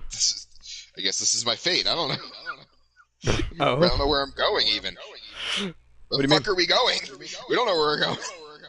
No, Follow you the don't. river. Well, let's. Okay. I didn't describe that. That's my bad. So in front of you is basically on the left 3 sewer entrances. The wall goes on just a little bit further past them, and then it's basically a flat wall with a slight kind of concave angle to it that narrows into a gate out of the river, very similar to the one you came in, except this one is closed. The gate has been lowered, so it's just very tightly closed bars, I guess. Oh, well then, yeah, I'm just going where the river takes me. I'm not going to go to the gate. Okay. Well, I mean, the river is taking you to the gate. That's where you're being No, carried. you said. I thought you meant. In my head, I thought you said I was sweeping towards one of those fucking things. You are kind of near them, so if you wanted to swim to get to them, you would be. But it's either one of these 3 sewer grates, or sorry, sewer kind of like entrances, like little tunnels you can see going into the wall, or you get swept to the gate. Oh, well, yeah, I guess I go for one of the sewer things. Okay. You kind of only have to lightly swim to get there. You kind of find yourself somewhat out of the current, but you're still being pulled for sure. As you kind of near the wall.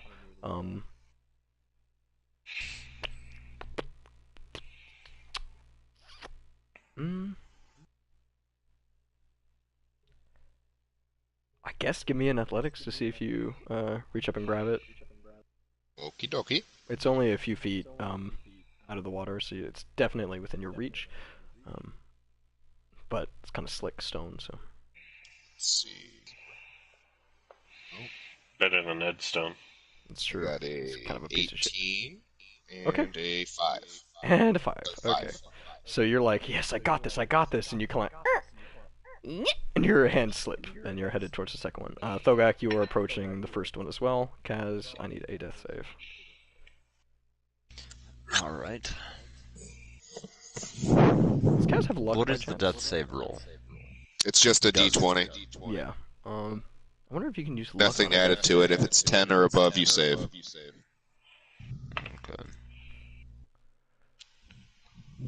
Oh, that's a 3. Let me look at. Yeah, luck. See if lucky works on it. Whenever you make an attack roll, an ability check, or a saving throw. Ugh. So, I have a question. How does lucky work if you get a nat 1? Because you know you failed. So you Well- know the outcome. No, well, see, technically in D&D terms, a natural 1 is not an automatic failure on ability checks. Mm-hmm. So, because I can But what have a if you plus have 10 a to this minus stat. 2? Well, yeah, well, if you have a minus 2, then yes. But, like, if you say, like, I have a plus 10 to this stat, so even if I get a nat 1, it's still an 11. Yeah. So, Well, I mean, it's kind of like the way that if you know, like, for example, if you're making an attack roll against an enemy and you know his AC because you've attacked him a couple times, you roll a 13, and you're like, well, shit, lucky. Yeah. Because, you know. Either way, we'll go ahead and get Kelsey. There's a predicament you sense. You see Ren grab for the sewer grate. He misses the first one. You've got 2 people in your arms.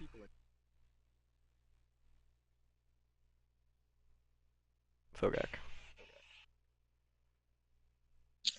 you know, I see solutions. You throw both of them in the first bit. Thankfully, If Clockwork kind of starts tapping your arm. He says, "I can swim." if Rin missed, I don't know. I think.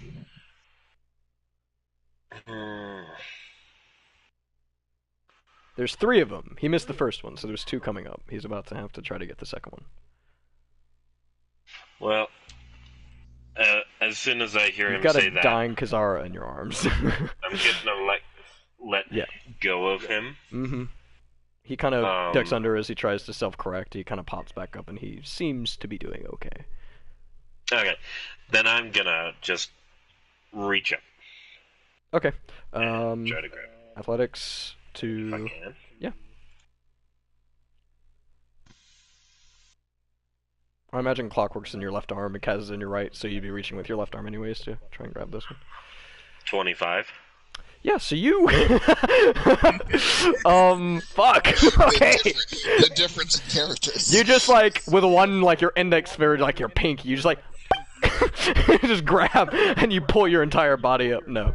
Yeah, you get a firm hold on this, and you lift yourself up, at least to kind of put Kaz in there.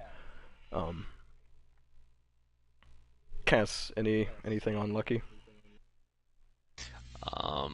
I don't know necessarily the full rules, so... It said saving throw, so I would say a death save. Yeah, okay. I'll let you use Lucky to reroll it then. I mean, I already finished the roll. I can reroll the next one, but the outcome was already determined here. Oh, that's a good point. Okay. Yeah, so then we'll add one failure. I'm not... Ooh. Yeah. You get tossed up real quick. Yeah. Well, I kind of agree with Mark. I mean, it's a death save, so saving throw it. That sounds right to me.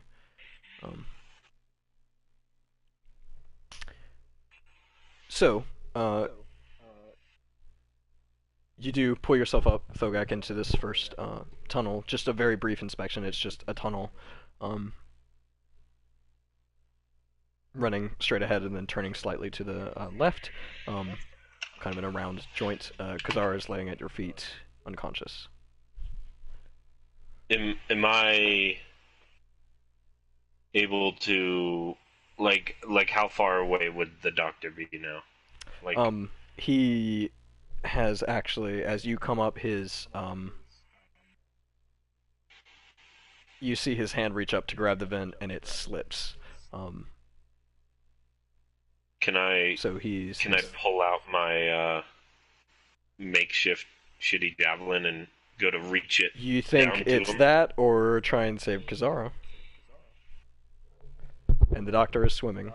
He's Or I could save the guy with the higher medicine check. It's true. I mean, you could try, yeah. But it's just time's wasted. Okay, well, I'm gonna try. Okay, so you extend the javelin towards him. Okay. Probably not a bad idea. He grabs the javelin, and is just trying desperately to hold on to it. And should I do an athletics to pull him up? Yeah, or... probably. Okay. Honestly, we'll 24. See what you, that is pretty good. Yeah, you almost like just like yank him out of the water, and he's just like, ugh, and he Save him. Slide, yeah, he kind of lands. Kaz, give me your second death save. God.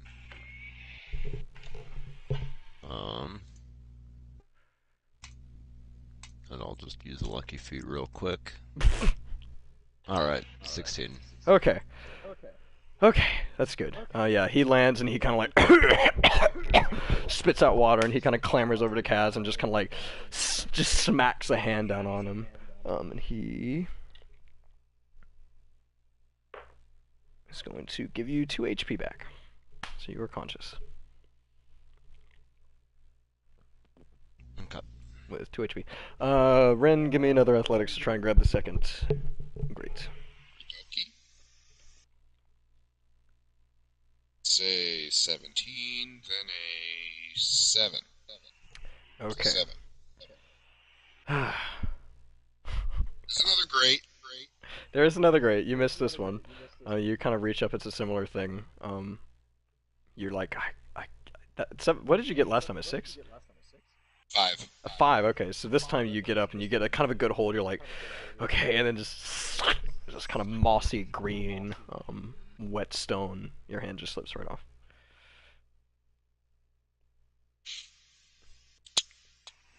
It's about 10 feet to the other grate. I'll say, Thogak, you noticed that. Well, you saw Rin miss the first grate. He was about to grab the second grate when you grabbed this one. So. Yeah, I think I'm gonna be diving in. Well, we'll see how this goes. So you peek your head out and see that Ren misses the second grade, or he has already missed the second grade. He's about to hit the third grade. You got a 10 this time. Okay. That's not enough, but I tell you what, Thogak, you're diving in? Yeah. Okay. So like you dive in. With all the speed I can. Yeah, you dive in, and you see Ren reach up to grab it, and you see his hand slipping, and you're getting closer, and his hands are slipping, and his hand slips off.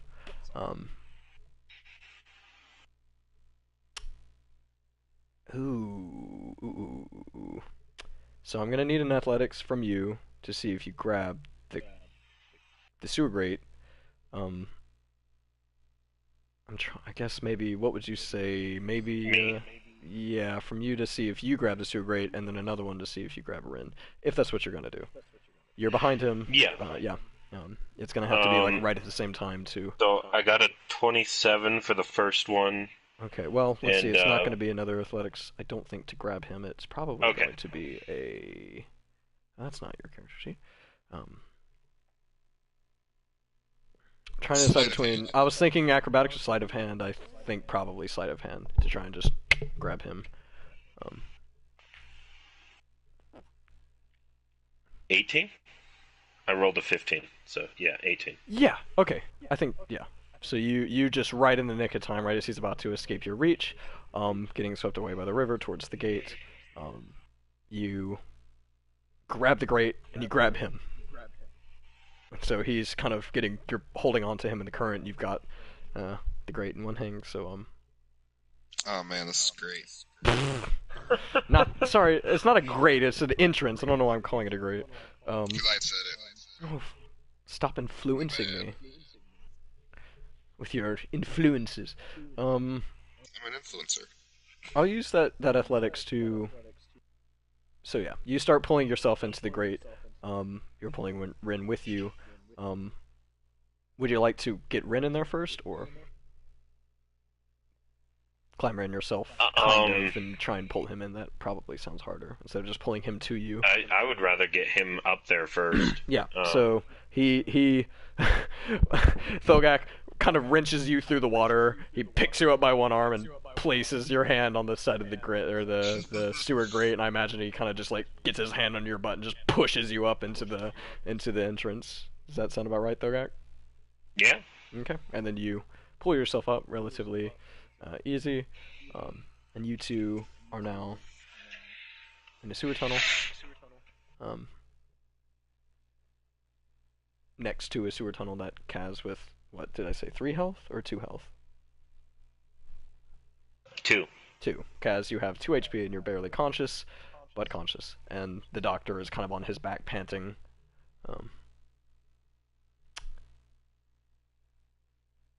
and sitting in the entrances to this sewer entrance, kind of looking back at the way you came. Upstream, you can, see the wreckage of the fallen watchtower. The roof of, or not the roof, the entire top of which now, you hear, kind of as you pull yourself up the second time, you hear the splintering wood, this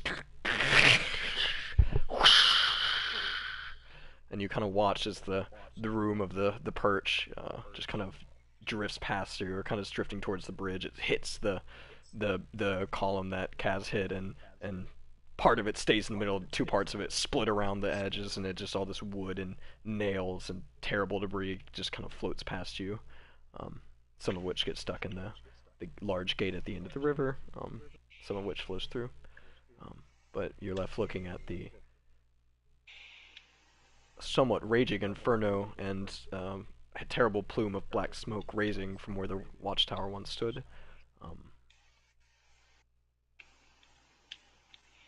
And that is where we're going to end tonight's session. All right. Whew. Man.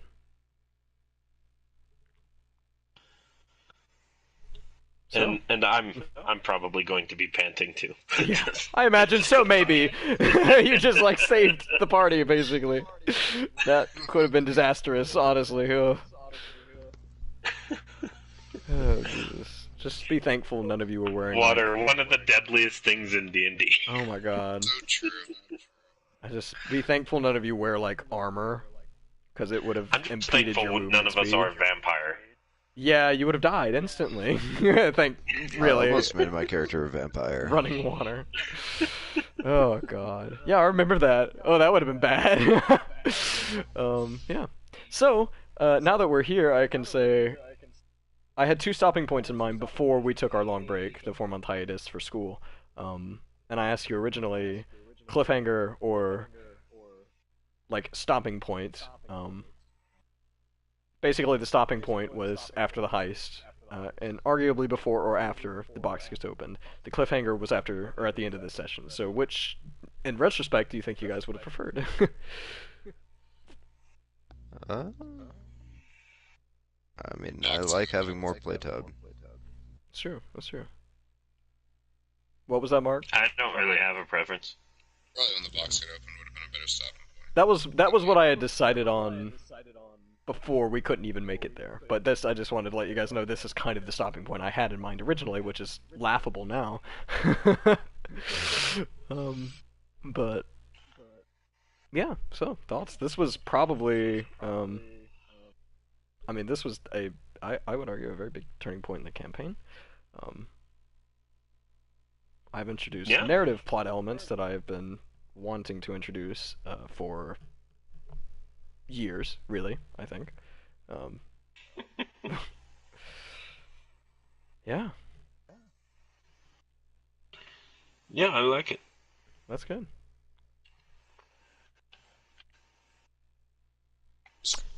I just really need to go to the bathroom. Just so much. What's that, Ren? There's just full of just so much. Oh, yeah?